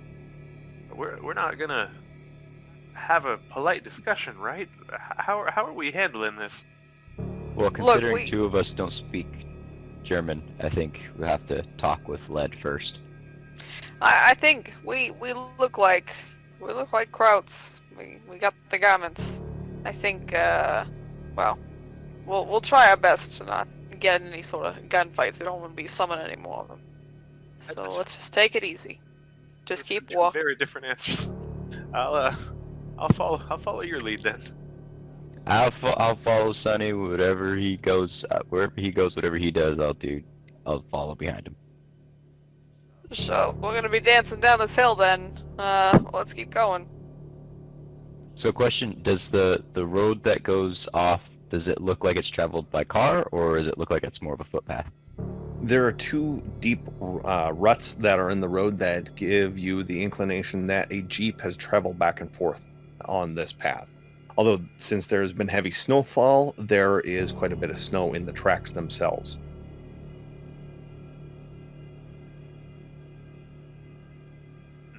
So, Sonny, which way are we going?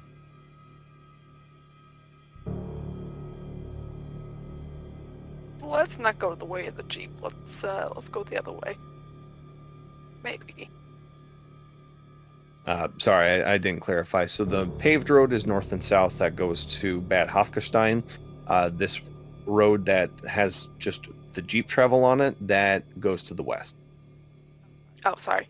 Yeah, let's go to the west. I mean, I think this is the way that we're supposed to go to find this place. You can travel through the trees if you want. Yeah, be safer. I mean, let's not look too inconspicuous if we don't need to, but if we can avoid getting spotted from the road, we should do that. I ain't no stealth master or nothing. I'm just a gunner, but I'm not sure. It's You fairly talk a deep lot. snow, too. Right? Yeah, I Like, do. yeah, I like the road. I don't mind your stories, Sonny.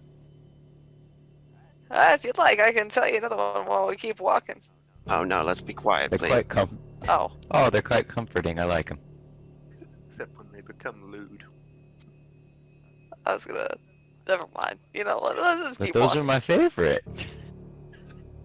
I was gonna talk about how I met a man once, and I kept a watch that he wanted to give to his son. Don't want to know where you That's took for the another time.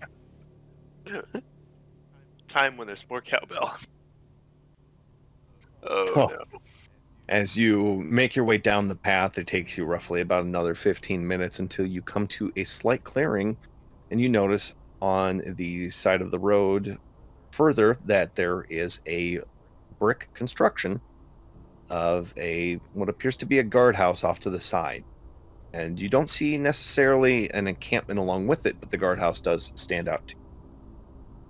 As you Does get it- a little bit closer to it, you do notice that there are two boots that are propped outside of the door. Does it look like the guardhouse has been used, or someone's recently been there, or is it kind of closed off? Are you approaching? I'm just going to Carefully. defer to Sonny. Yeah. Well, you said there's two boots. Yep, so think of someone lying down or sitting down on the ground, and the boots are sticking out of the doorway. Oh, ooh, Oh, ooh. I Sonny, think Lindsay would draw his gun first. yeah, Sonny's gonna draw his weapon, and he'll point over, signaling at the boots, putting a finger to his lips, and then kind of making a flat hand gesture and motioning towards the door to the sides of it to kind of flank the door. Do we have binoculars or anything like that, or? I would say, yeah, you'd have some. Daniel's gonna try to hide in the trees there a bit and try to check the place out with binoculars. It looks like it's got windows or something. Maybe look inside or. So yeah, as Daniel looks about, you don't see any movement coming from the building itself. You just see the boots there, and they are stationed. Don't see any movement. We're gonna have to get closer, I guess. Donald's gonna just approach the building, gun out, and see, because he's got the theory now that this place is gonna be empty, at least of people, that something horrible happened. So we're just more in scavenge mode over stealth. So people are approaching. Yep. He's approaching with a weapon. At least Sonny's got weapons drawn. Yep. Gun Yeah, out, weapons going to out. see what's attached to the boots.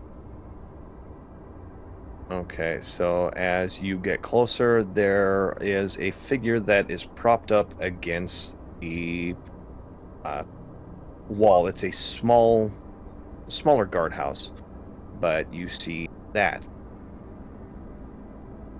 It appears to be a figure that is propped up against the wall wearing what appears to be a World War I German gas uniform, or a flamethrower uniform. And Would we recognize it as World War One? yeah, those of you that have military science, you would pick up on that right away.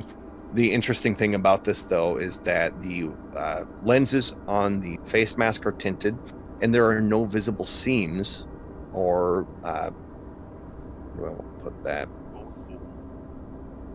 It is all one continuous uniform that doesn't appear can be pulled off. There is a large metallic circular disc that is in the back of the uniform itself as you pull it forward. But the thing that piques everyone's interest as you get closer to it is that there is a hole, a small hole in the center of the chest area.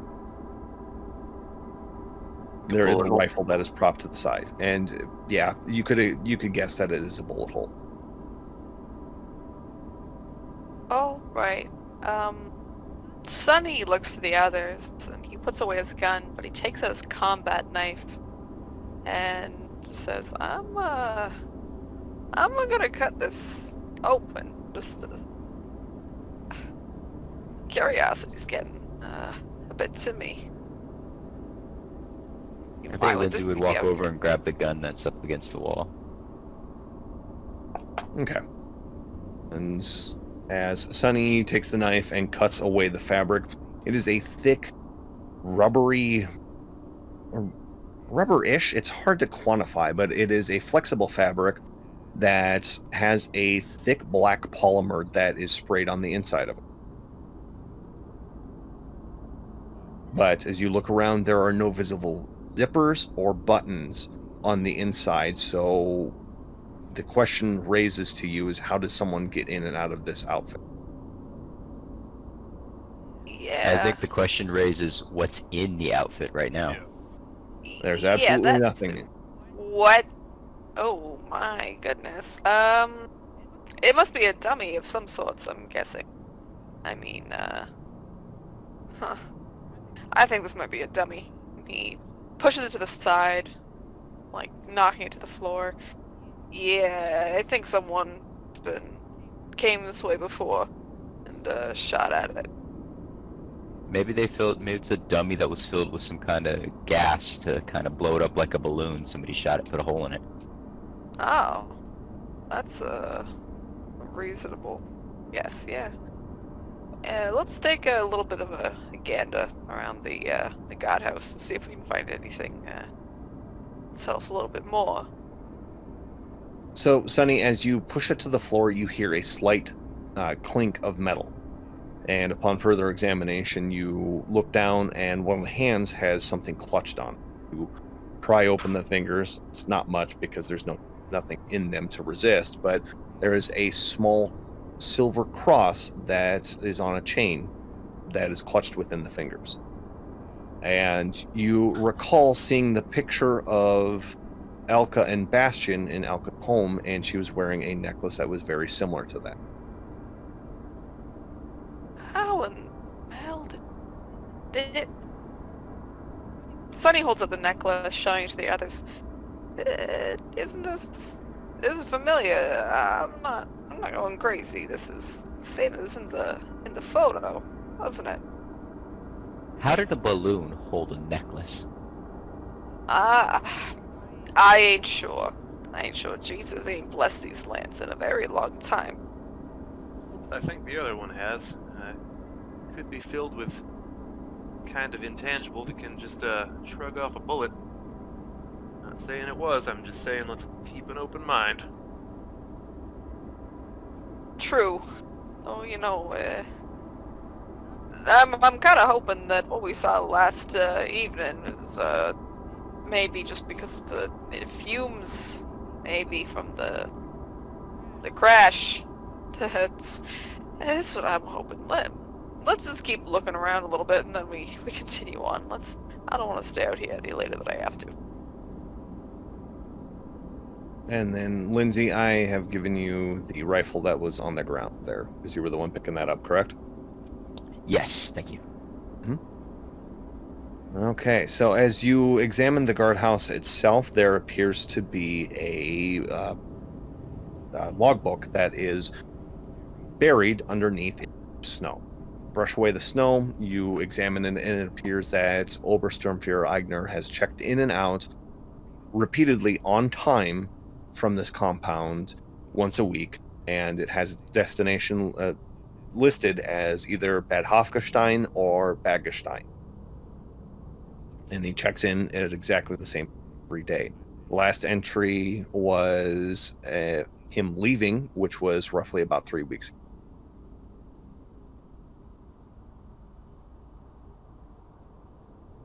I mean, that timeline lines up. I think so too.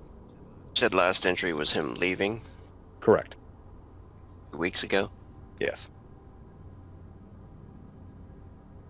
Daniel looks at the logbook on his face, and he looks over at the suit. And Sonny had checked it, had cut it open, right? Yes. It was just like an inflatable dummy suit. No other signs of any bodies in here at all, or any people? Not that you can tell. What's curious for you is, upon further inspection, is that this is a guardhouse, but you don't see any heating elements. You don't see any rations. You don't see anything that would be standard for a guard post.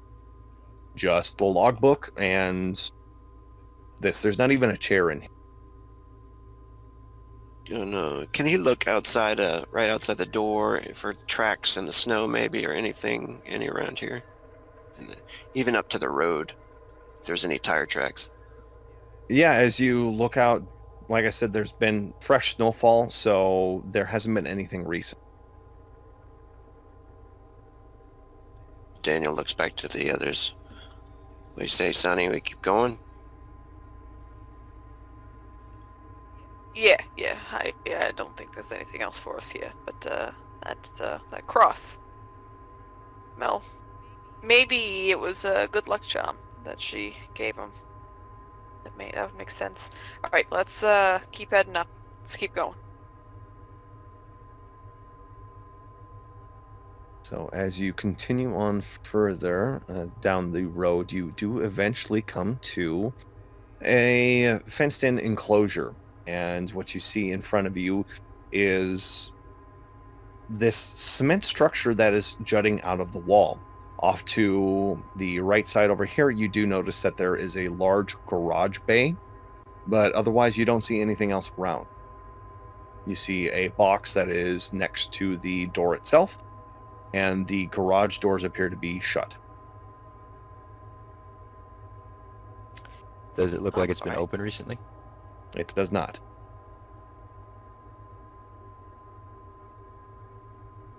Go and Not- examine the door, see if it's got a obvious opening mechanism. As you get closer to the main door, you see that there is just a simple pull handle, or just a simple door handle. Well, this is what we're here for. Do we want to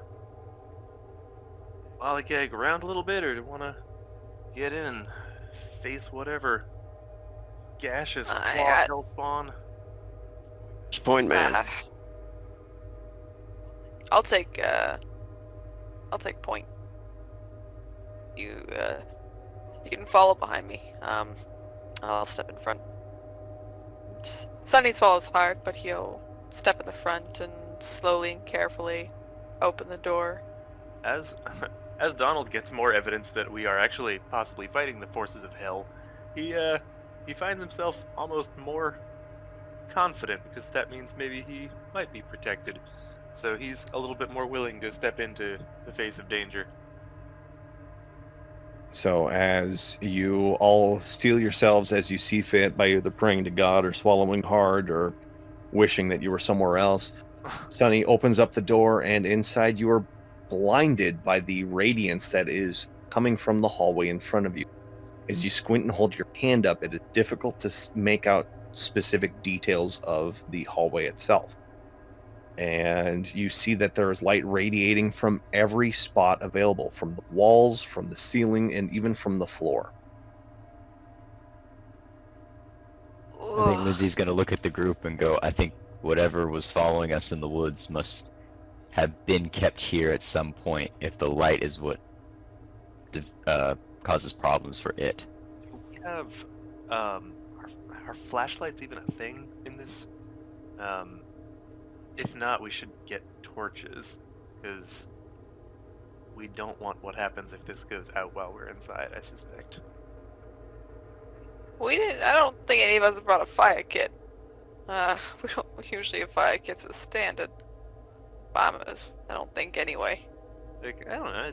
Is that not something that would be in a basic, like a flint and steel? Have those 90-degree battery-operated flashlights, World War II. Yeah, you would have standard survival kits and crash kits, just in the off chance that you would crash. But as you are digging things out, you notice that the box that was right next to the door has a key inside of it, inside of the handle that is on it. Sorry, phrase it that way. What's in the box?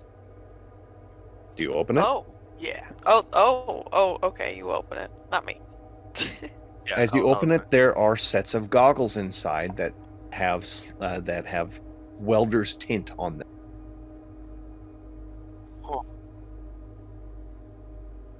So presumably Nice. to be able to walk through this blindingly bright corridor. As you hold it up to examine the corridor itself, you see that the light is more tolerable. You can actually make out features of the corridor itself. All right, Perfect. we've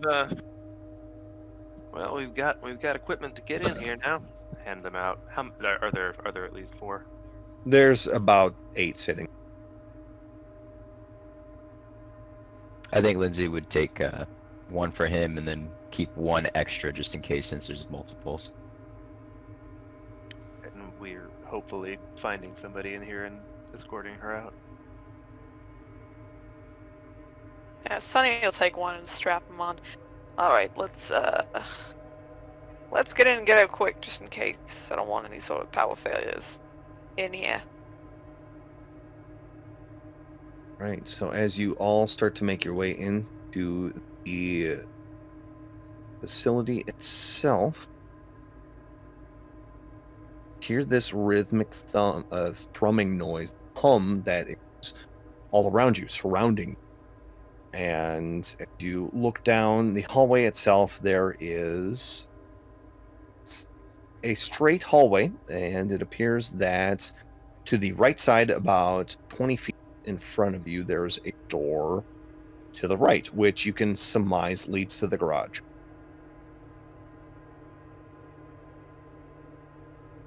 All right, let's take a peek in the garage first before we continue down. As you make your way down and open up the door to the garage, there is not light within the garage, but you can make out the faint outline with the light spilling in from the hallway of what appears to be a troop support truck, as well as a small Jeep.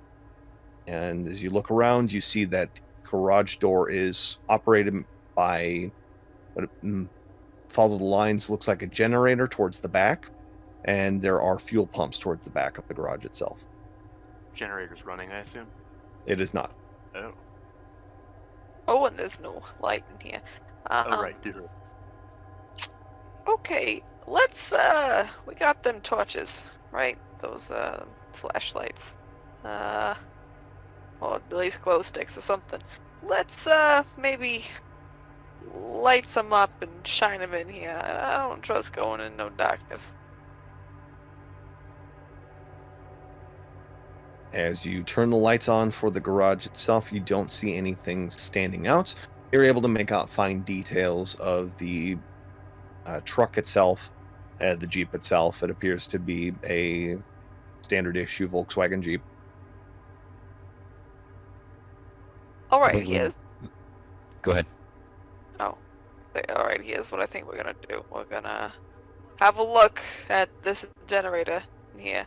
But what I'm thinking anyway, is if one person goes in with a flashlight, another person at least behind him shines their light on that person, so they're illuminated. You know what I mean? Yep. Agreed. Alright. Good. Who wants to go in? Who's good with generators? Oh, is the SIG-INT skill, is that all things mechanical? No, you would be looking at either heavy machinery. Oh, that's might be me. Let's see. Heavy machinery. At a 50. Say, Daniel should go I got in. a 10, so You could I'm a even hold use up the rear. drive. Yeah, Daniels says, he looks over at Sonny and the rest of them. He's like, "Come on, guys, we're not afraid of the dark, are we?" And he yes, Kind of- yes, we are. So I walk through the valley of the shadow of death. nervous laugh as he like, "All right, go check this generator. Keep your light on me." Yeah, you got it. I'll keep lights on you. You two, you keep shining them lights. One of you shine the light further. Just keep eyes out in the garage.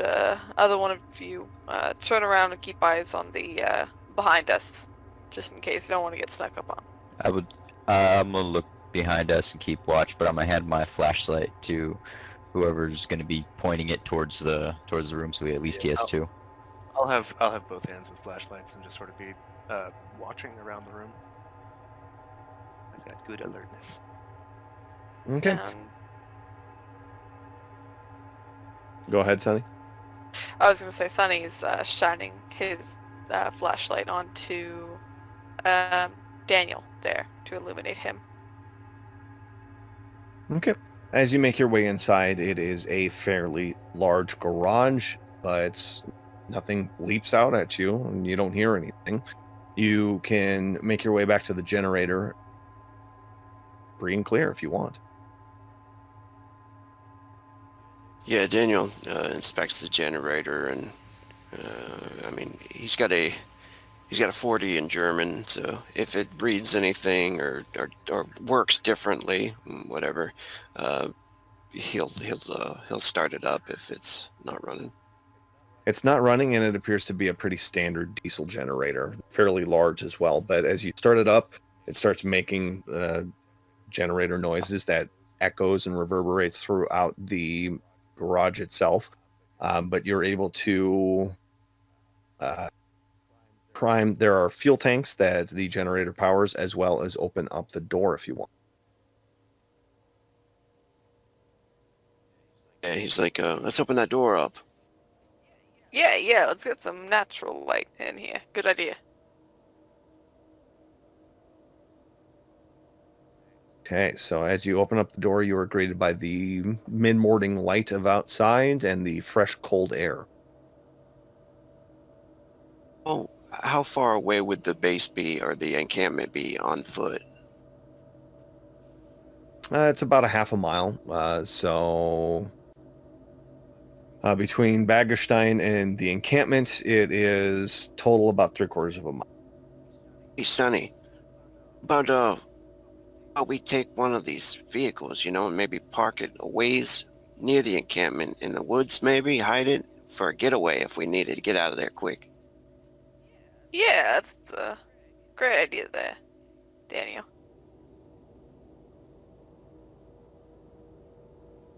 Can he look in the glove box and check the vehicle out, or see if there's anything? If Yeah, it even works. If there's yeah. keys. You look in it, and it appears that the troop transport has a 1/4 of a tank left.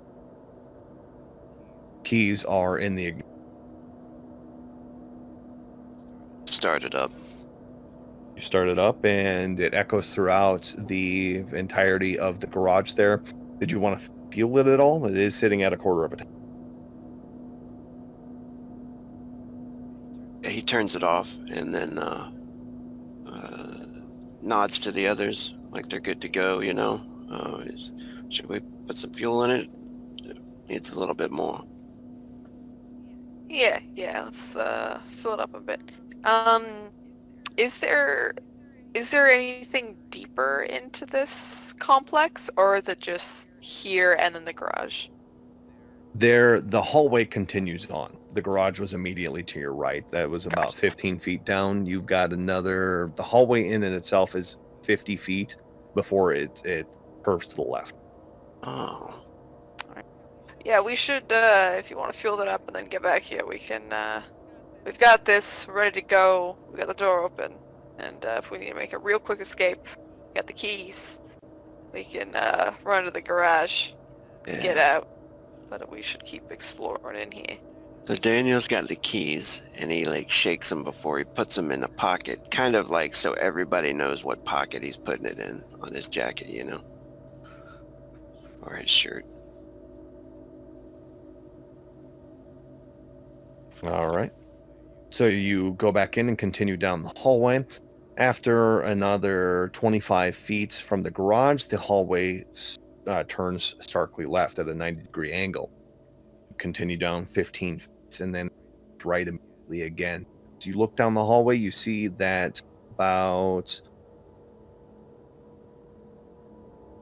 40 to 50 feet away, there are 2 sets of doors.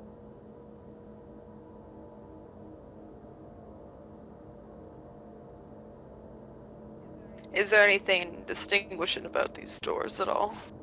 As you get up closer, you do see that one of them has an open window to it that looks into what appears to be a kind of study. It's not like a book study, but like a laboratory study. There are desks and chairs at the desks that are all pointed towards what appears to be a glass wall. And as you look at the further door, which is another 10 feet away, it is a solid metal door. Does the glass wall point to the metal door side? It does not.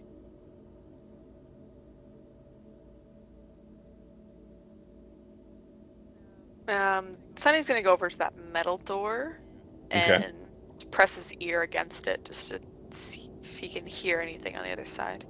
Sure. What's your alertness at? Oh, we'll check here. What's that? Oh, it's a it's 40 or 50, I think. It's 50. 50? Okay. So with a 50, you don't hear anything coming from inside, but you as far as movement wise, but you do hear, but you're not sure exactly what that sound is, but it sounds like a faint whirring motion.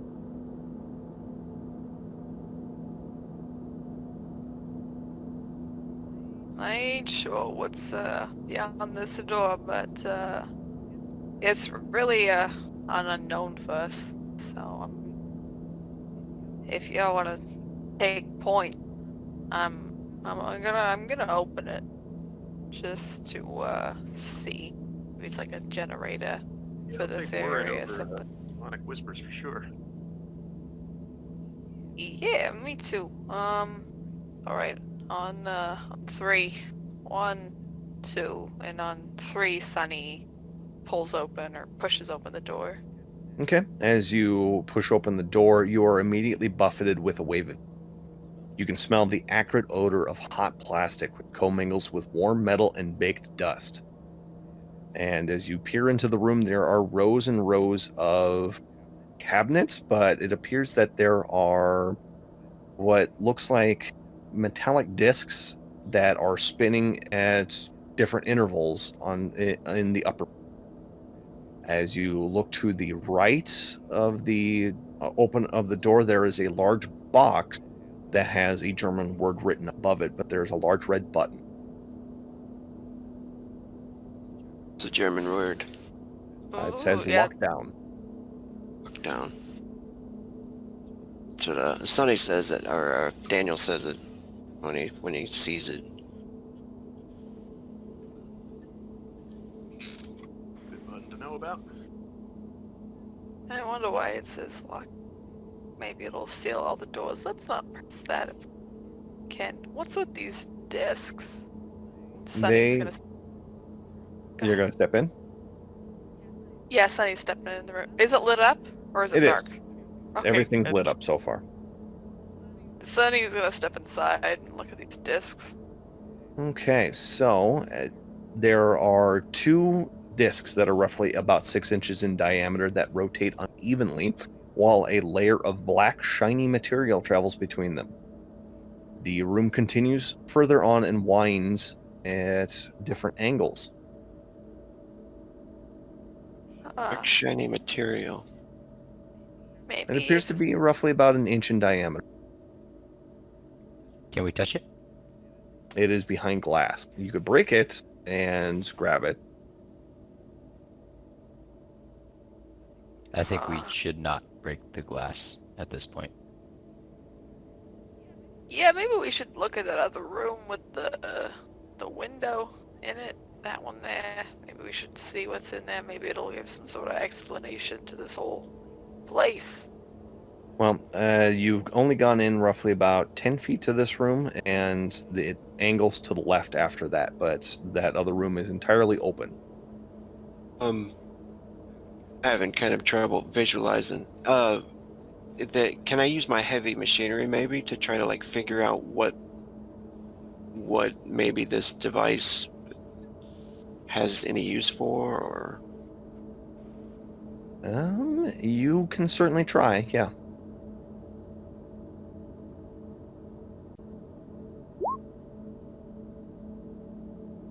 Wow.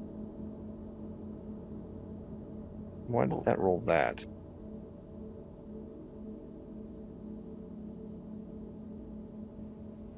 A Roll a D100. 0. Oh, he must have rolled 100. You roll 100? That's bad. Yeah, that's a crit failure. With You think you with should that, break you've the never seen anything like this before. It's a spaceship. Why don't you try to roll it A again what? and make sure it's not broke? Make sure that's 100. That nothing's popping up there. Nothing.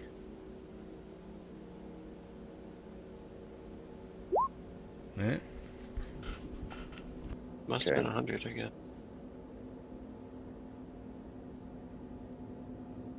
Yeah, so with that, you've heard... I'll use that second one. I think that first one's broken. You've heard rumors of Nazi scientists using potential rocket technology, and with the developments that they've used in that, they've been able to threaten United States soil. But along those lines, you've heard in some sub-circles of aeronautics that they have been using advanced calculating technology, and you get a sense that maybe it's this. Repeat that to the others. So That's what do you what think they're- it could be calculating? Looks at him and he's like, no idea. I'm not sure. Maybe we should look a little bit deeper. See if there's anything else. Maybe something else in this area to hint at what's going on. Or maybe even just to find the girl. I'm confused with all this. Yeah, I'm wondering why the ghost suit had her necklace. Maybe she's more important than we thought, or maybe. Can't hear you too well. Oh, sorry. Are you down low? Can you hear me better? Is that A better? little bit.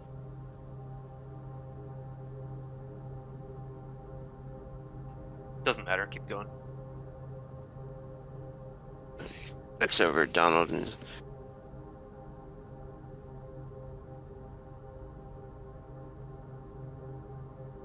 So you can keep continuing deeper in this section, or you can go back to the area with the glass wall.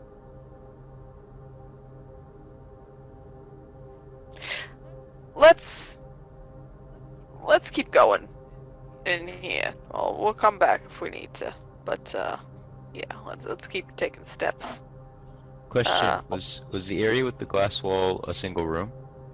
It was a long continuous room. You saw through the window that over on the right side of the wall there was another doorway. That was what you can imagine leading deeper into the complex.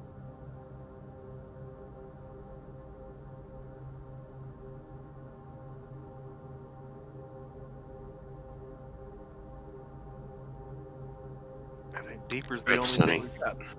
Yeah, let's just keep going in this area. Just keep on moving. so you we're can- bypassing the other room for right now. We'll come back to it. It'll be fine. We'll come back to it. But I'll take point. As you continue in the room, after about 10 feet, it goes to a 90-degree angle to the left. And once again, there are rows of these cabinets that are on each side, and the heat is starting to make you sweat. It is pouring off of that. The smell of warm plastic and acrid smoke is just kind of filtered out, but it still twinges the nose. As you continue on further, it winds and winds, and you get to a long section that is roughly about 20 feet long. And there is an open area where there is a console that has a few buttons on it, and there is what appears to be some kind of port that is roughly about 8 inches wide, sitting to the right of it. Those of you that can read German, you can understand that it says progress report listed on the buttons. Sorry, is there a terminal? Like, is there a screen? There's Or- not a screen, but there's a terminal. Okay. And that port you said looks like it might feed out paper. You can assume that, yeah. Okay. Yeah, anybody have a reason why we shouldn't push this button and see if the report has anything to tell us about what happened here?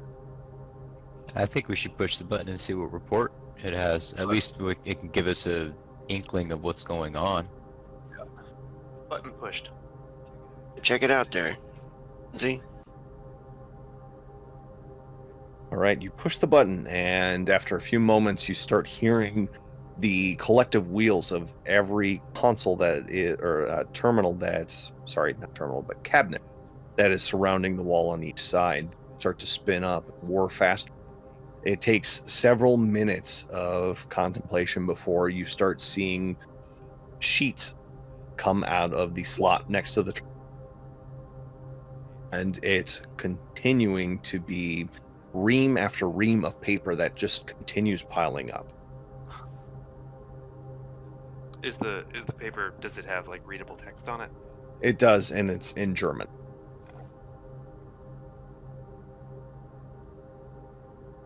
I think What does that after say? after about a minute, is it just still spewing? Yes, it is still continuing to print out. Grab a few random pages and hand some to Daniel. We can sort of see if there's anything that jumps out. What is, let's see, Daniel, Did I roll it? your medicine at? Medicine's at 0. What first aid's at 40, and then Donald. I've got 60 first aid, 20 medicine.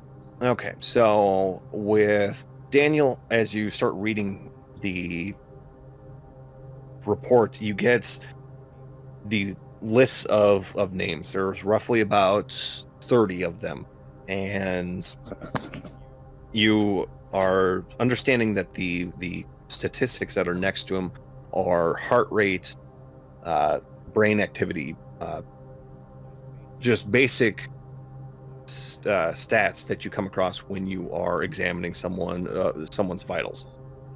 And for Donald, you notice that these are not in the traditional range of human activity. The BPM is way lower. The body temperature is almost non-existent, and it continues to baffle you. So I need both of you to roll me sanity, please.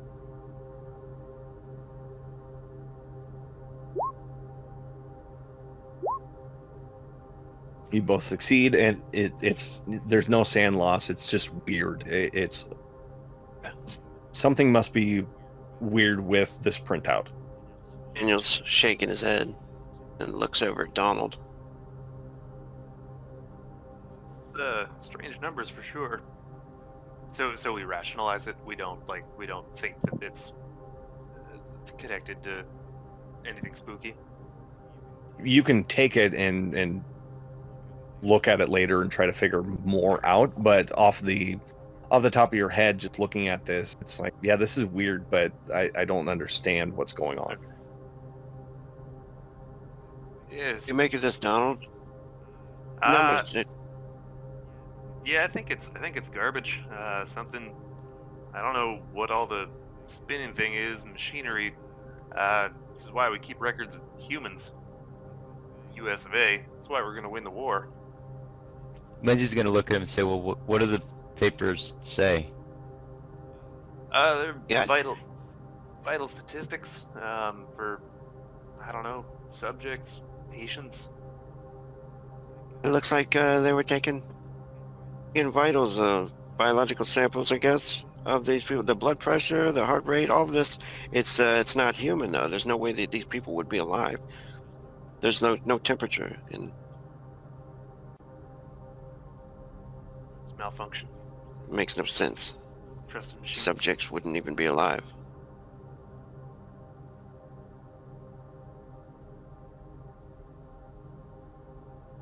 That's Garbage. Throws it on the floor. strange, but we should just keep going. I don't know if this is going to tell us anything about the girl that's missing. Sure are a lot of records, though. But yeah, keep moving. As you continue down, the hallway arcs to the right again another 90 degrees, and then to the left another 90 degrees, and you come to a dead end. Is there nothing else there? It is still continuing on both sides to be walls of those cabinets, the spinning disc.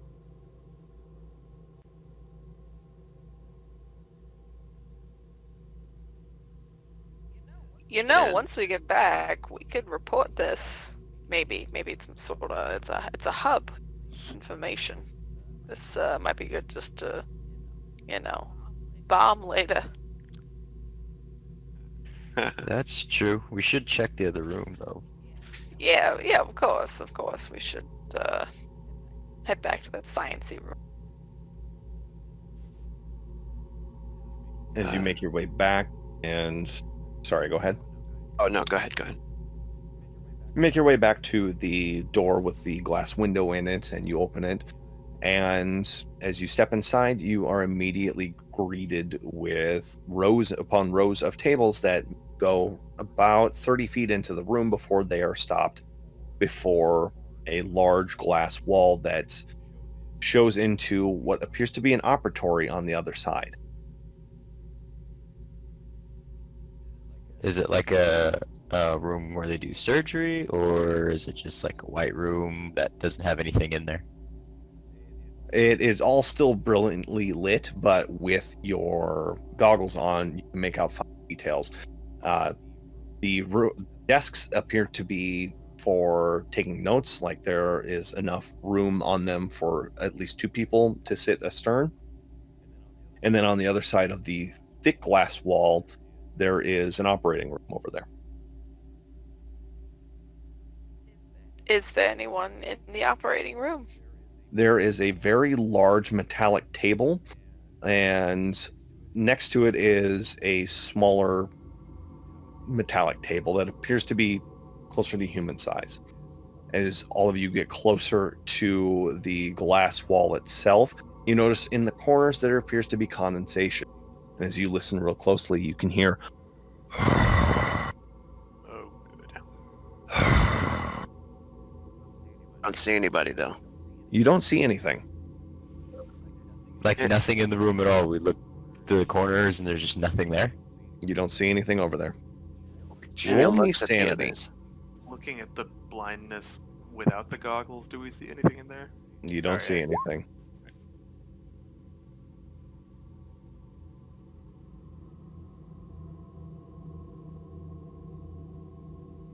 If you fail your sanity, it's 1. Oh, okay. Oops. Daniel starts to shake his head, and he's got some sweat beating up on his forehead, and he brushes his hair back, and you can tell he's getting some anxiety, and he says, "I got a theory. It's crazy. Well, so's this whole What's your- situation. What's your crazy theory? It's ghosts. These experiments. They're turning people into these invisible creatures or something. Turning them into these ghosts. We can't see them unless it's dark, right? Ghost could get into a sealed gas suit. Do you want to turn the lights off and check? He looks at Lindsay when he says that. He's like, "Fuck no!" Lindsay's just got a smirk on his face. And like right now, since he's like losing his shit, he's like, he looks over at the others and he's like, "But maybe we should." This room is lit up, yeah? Yes, the light has not diminished at all. You do notice that along the far wall that there is another box that has lockdown on it, as well as another door that is leading to deeper in the complex. And as you look into the glass operatory, or through the glass wall into the operatory area, there is another door on the opposite side of that section there. But as you look closer in between the large metallic table and the small metallic table, there appears to be a small table. On it is a device that appears to have 2 glass jars leading into a central piece of tubing, which then splits off the closer it gets to the base of the device. One side of the tubing is resting on the stand, the other is suspended in midair.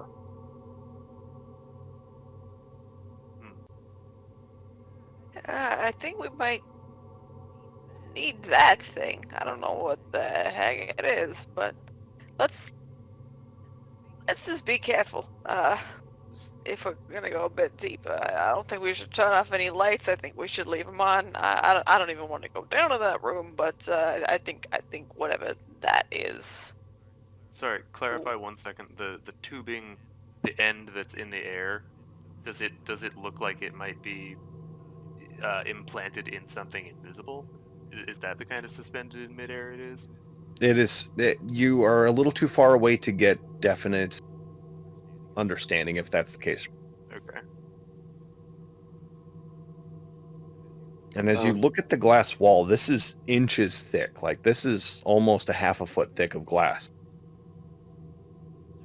Does there look like there's any way to maybe communicate into that room where the breathing is coming from, or We can knock on it. they hear us if we talked? You could certainly knock on it like Sonny suggested, but as you look around, there appears to be what looks like a phone, at least on the wall over on the left side of yours, and there appears to be speakers that are set up on that side. Ah. And like looks at the others. Do it. If you want to do it, Daniel. Yeah. Whatever see it it. is, it looks like the room was meant to keep it in. You can see his hands kind of shaking for a minute as it reaches for the phone, and then finally he just like picks it up real quick and slowly puts it to his ear, and then he's like, "Guten Tag." You don't hear anything back. Just that slow rhythmic.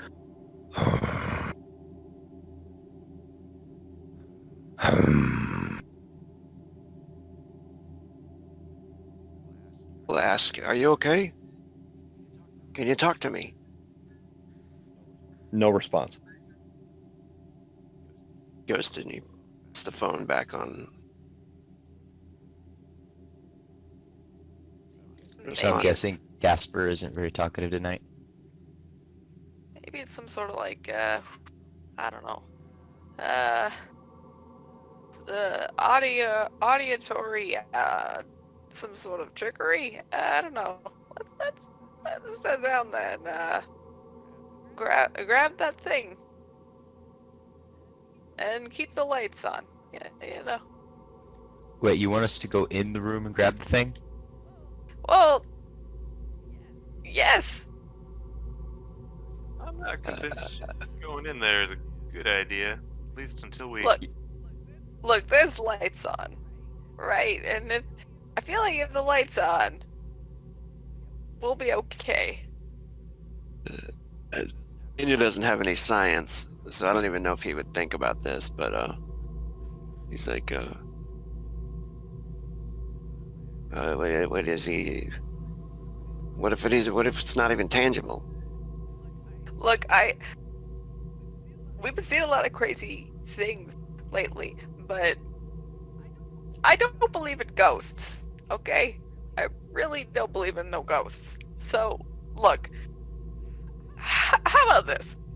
You guys watch from up here, and I'll go in there. I gotta tell you, as someone who does believe in ghosts, and who believes that we all saw what we saw last night,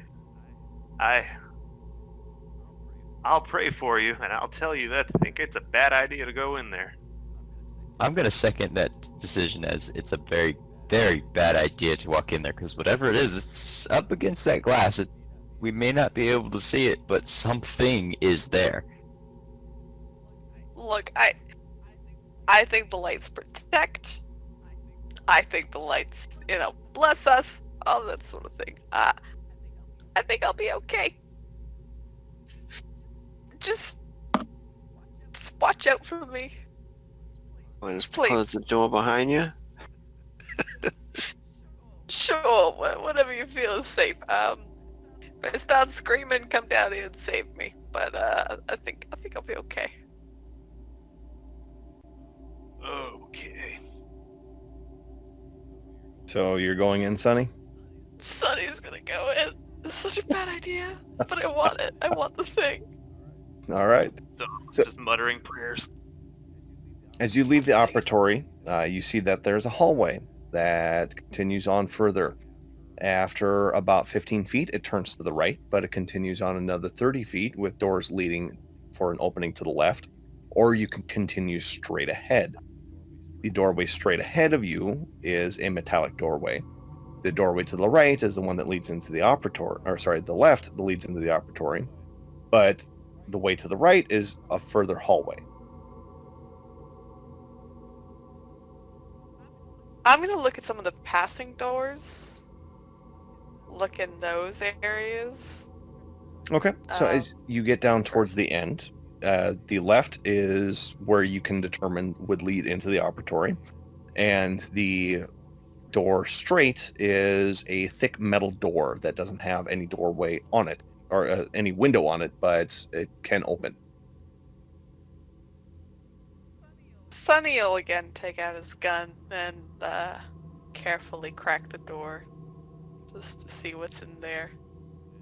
And the metal one? Yeah. Okay.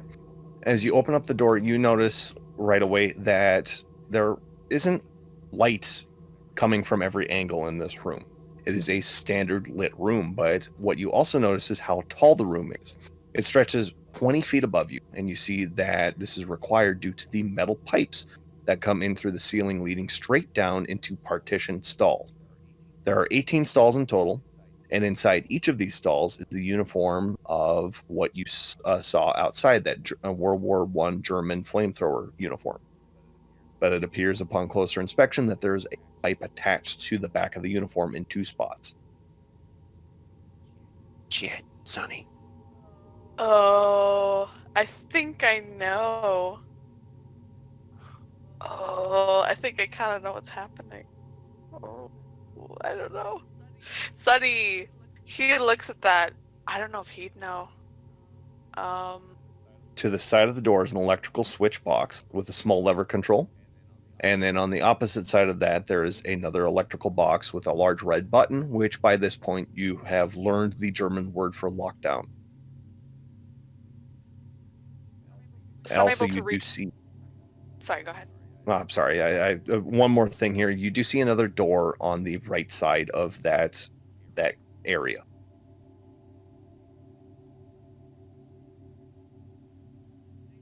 And you said there's like a switch near me. That first switch. Correct. That has a small lever on it.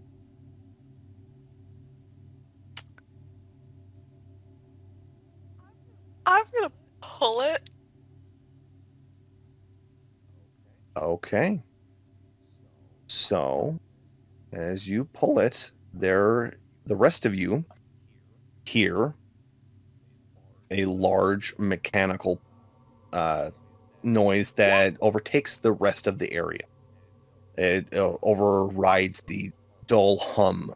And what you notice, Sonny, is first of all, I need a sanity check from you.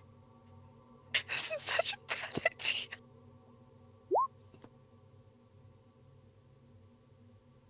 All right. Let's see.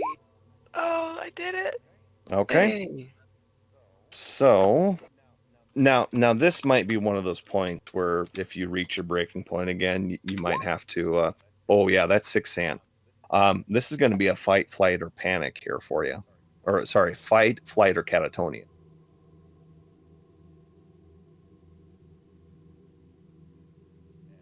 As what you notice is that the previously limp suits that were on racks start slowly filling up. And as they start slowly filling up, you see for just an instant the shadow of eyes look out the windows of the helmet. And then they start moving.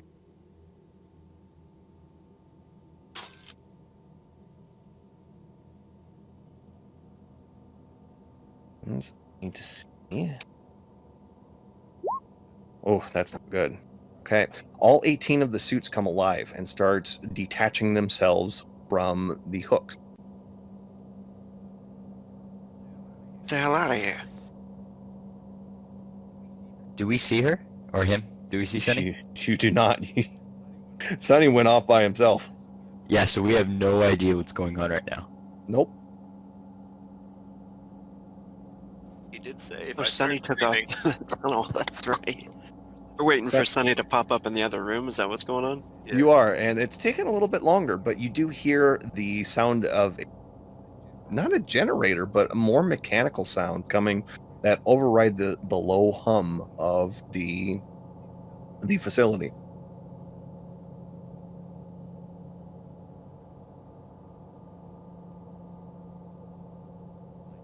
Lights staying on. Yeah, the lights are staying on. You're just gonna pop out there and try to down the hallway where Sunny went to. Sorry, I completely didn't hear anything that happened after you told me to roll sanity. Oh, okay. Well, that's fitting. So as you flip the switch, you start to hear this overwhelming noise as what sounds like a similar noise to that generator, but then this slow, sludgy sound come through the pipes above. And let me just do... You see pipes like this that are up above the ceiling that you hear this thick, viscous liquid pour into these suits till you get to this section. So I'm going to put Sunny in here. That's a big Sunny. I'm huge. You're big. So So do I lose 6 sanity? yes, you lose 6 sanity, and now you... This is an instance where do you want to fight, flight, or do you want to go catatonic? I'm a 25 sanity for one. I think Sunny is going to run away back up to where everybody else is. Okay, so as Sunny runs back, let's see. Sunny runs back into the operatory room. That is when you hear, and it's fitting that cut out then, but the ever-present hum that was noticed throughout the facility quit. With that, then the lights start going dark, start fading. And now I need everyone to roll sanity.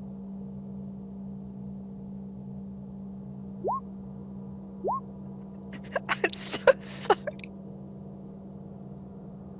No, thank you for pulling the lever, Kronk. Needed to get things happening.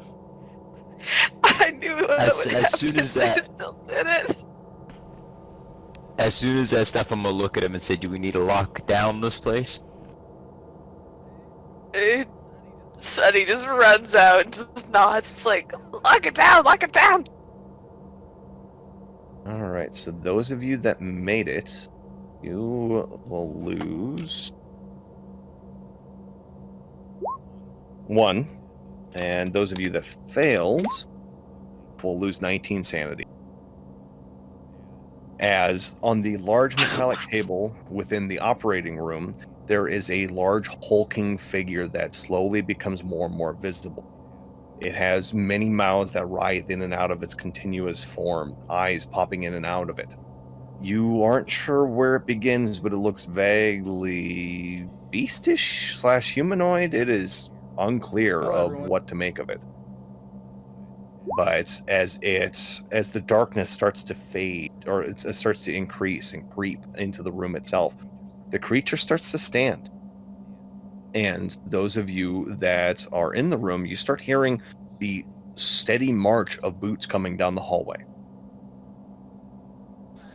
Holy shit! Daniel's gonna yell. We need to go! We need God, to the go! door. Did you have to do anything? What did you do? I didn't do anything! We just need to run! You left us, and then everything was fine, and now you come back and things are falling Stop apart in arguing front of with us. me, let's We go! can fight about this later. We need to leave right now. Agree. Let's get the hell out of here. Daniel's running. And just lost 19 sanity. He's running Yeah, he's having a bad day. for the truck.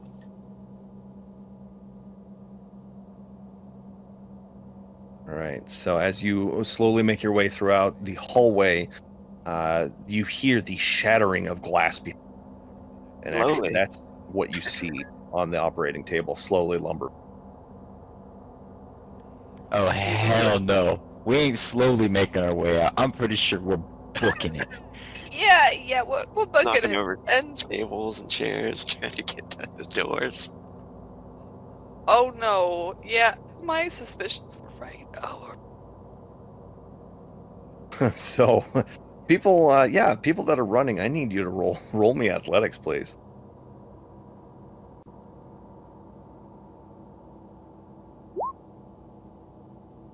Really? Oh, Donald. looks like Sonny's Daniel. getting up. Daniel All and right. Donald. So, as everyone is running in stark terror of this creature, the glass breaks and Donald turns around to look back and see this form, this hulking, twisting, writhing mass just break the glass and then it disappears. And as Donald looks around, unsure of exactly where it goes, I need.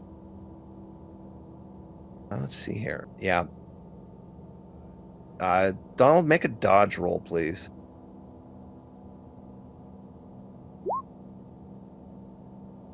I love getting impaled. Just love it. Just can't get enough.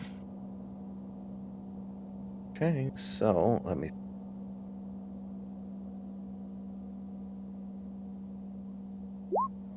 Okay, so you are. Yeah, you take 9 points of health damage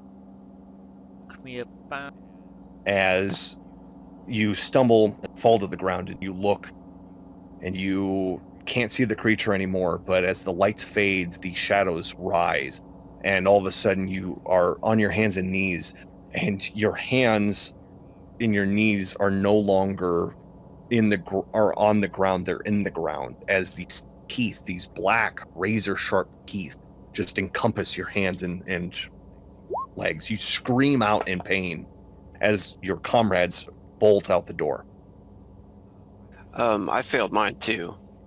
You did, but you didn't crit fail, and Oh, okay. you know the saying of running away from a bear. You only gotta run faster than the slowest guy. Yeah, and the guy who crit failed is the slowest guy right now. Yeah, Donald is trying to form the words to scream out to God, but that's just not happening. There's too much ripping vocal cord agony to even make words. Thought is hard enough. Words are not today. I assume losing 3/4 of your health has some game effect. The only time it does is if you were at 2 HP. All right, I got 1 to go. Okay, so when you're at 2, then you're unconscious. All right, so the next round, everyone is making their way out of the hallway. Make me another athletics check. Donald, you can make me a strength check.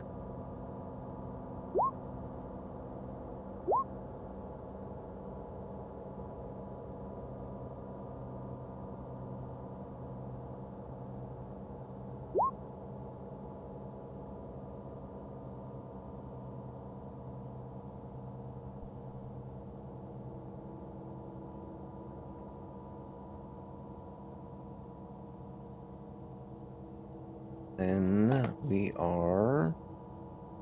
Let's see who's out. Who is missing? Got Sunny, Donald's, Daniel. Danny.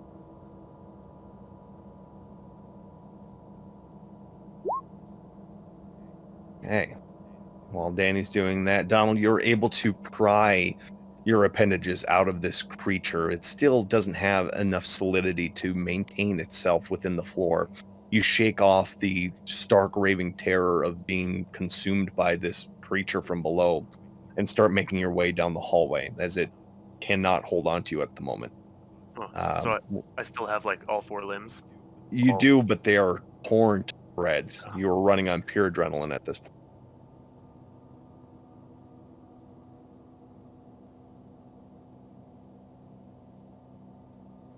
Rogue, go AFK. I'm here. Roll Hear me me? athletics, Roll your please. athletics. Sorry.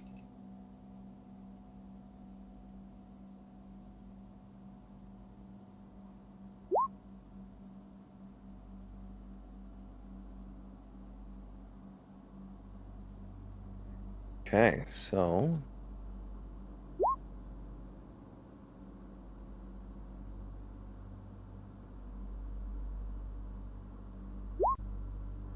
Bard right, still. you can make a dodge check if you want, Daniel.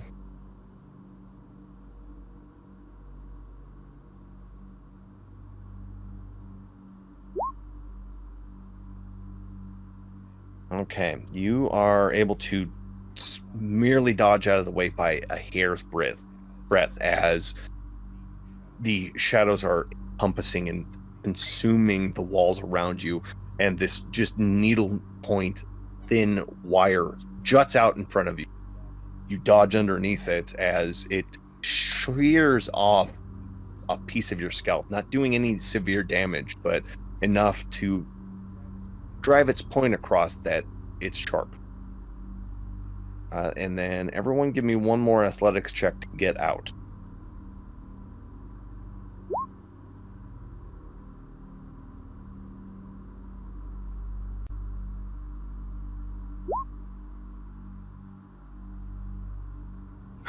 Oh, Donnie. That gave Daniel wings right there. Oh, R.I.P. Donnie. All Well, right. it gave me a mission, and it's to save the rest of you. Okay, yeah, then going to try that again. Donnie, you can go ahead and roll me a dodge check, please. I am the best at what I do. That must be a crit fail. That's the second time that's popped up. Yeah, you are, as you run out, everyone else runs out in front of you into the broad light of day, and they turn around waiting for you. And as you are almost there, you're reaching your hand out, just this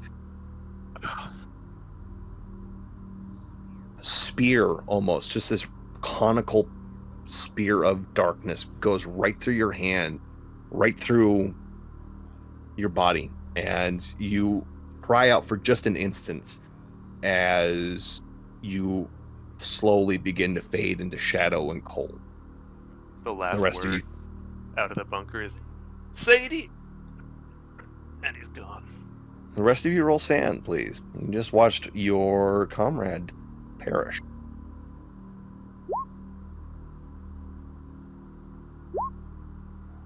I would just be pulling the rifle up and just firing rounds down the hall as fast as I could pump them out.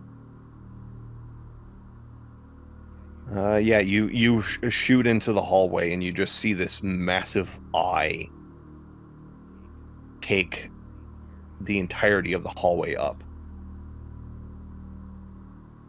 Yep. All right. So those, I think if I remember correctly, it's a 1d8. So 5 for those who failed. Sunny, sorry, you're taking 8. Oh my goodness. But you are out, and you have an inkling of. You actually don't entirely know what happened here, but you've unfortunately lost Donnie to the darkness as this creature keeps weaving tendrils of shadow out into the light, and slowly, as soon as it does, you see these tendrils fade, and it keeps trying to probe at the darkness. Lindsay, do you want to fight, flight, or catatonia? I think I would fight. I'm just sitting there still pumping rounds into there. Like once the rifle runs out of ammunition in the clip, I'm gonna pull out the pistol and just unload the whole clip in the hallway. You unload everything into it, and nothing seems to affect whatever this thing is. As those of you are just watching in horror as this creature trying to make its way out of this prison that it's been in. The rest of you kind of slowly start to back your way towards the Jeep itself, and as you look around, you see in the trees, in the shade of the trees, faces and eyes watching you from the shadows of the trees.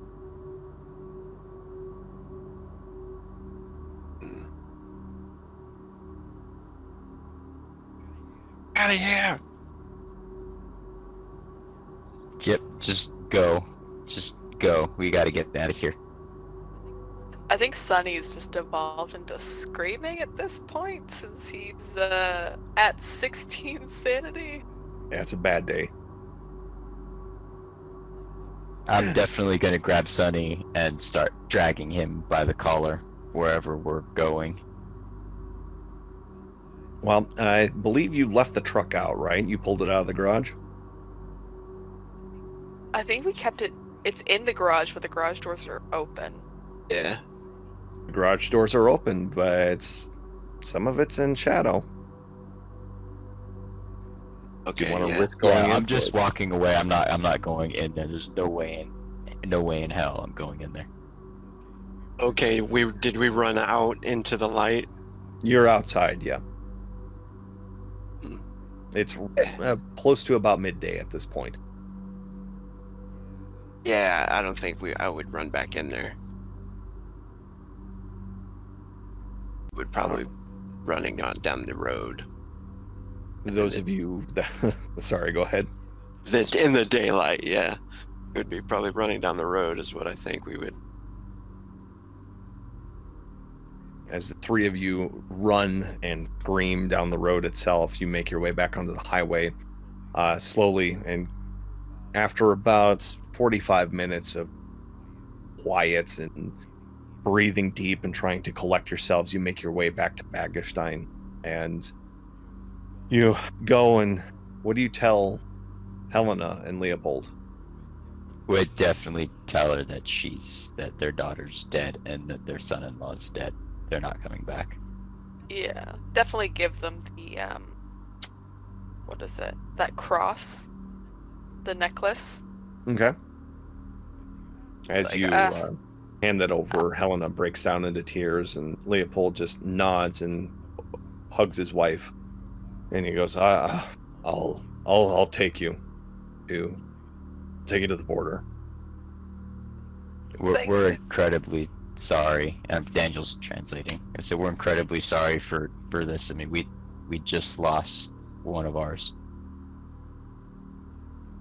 Yeah, I understand. We'll go to the border. We'll leave now. So the next few days are fraught, but you eventually do make your way back to the border, and you make your way across it by finding holes in the Allied and Axis border between Italy and Austria. And you slowly eventually make your way until you're picked up by an Allied patrol. And within roughly about a week, you were flown back to Foggia, Italy, and you were debriefed. You were in an air base down there, and you're all rocking back and forth, trying to remain calm as possible, unsure of what you saw, but trying to tell everyone that you can what you saw. After everyone has stopped talking to you, you're left alone in a room in an air hangar for a while. And eventually a man comes in, and he appears to be in his mid-50s and appears to be wearing the insignia of a sergeant. He has a pressed army uniform, salt and peppered hair, buzzed short. He's lean. You can see the resolve in his eyes. Appears to be in his mid-40s, but he goes, "Oh, it sounds like you all been through hell in there." No disrespect, sir, but I'd rather go through hell than whatever I experienced back there. Yeah, I understand that, but, you know, you got away. You're able to tell the tale. Not a lot of people were able to do that. Got a job for you. Pays well. It's within the organization of the fine United States Army Air Force. How about we go back and clear whatever the fuck that is out of there? And you boys want to sign up for that? Yes, sir. No, I ain't signing up for nothing. I'm just gonna sit with lights on. I'm just gonna stay here, sir. I got a vendetta. I'm whatever this is, I need to take it out for Donald. Fair enough. And what about you, son? He looks over to Daniel. Daniel's like, no, I think I'd like to go home. All right. Well, we can get that arranged for you. You boys have earned it. He looks to Lindsay and he goes, "You come with me. I think we have a long future together." And Sir, yes, sir. with that is the end of Delta Green Singularity. So there you go. There you have it. Sonny, you son of a bitch, it's your fault. Damn it, Sonny. I'm Why just did like, you have to do that? I saw the lever and I'm like,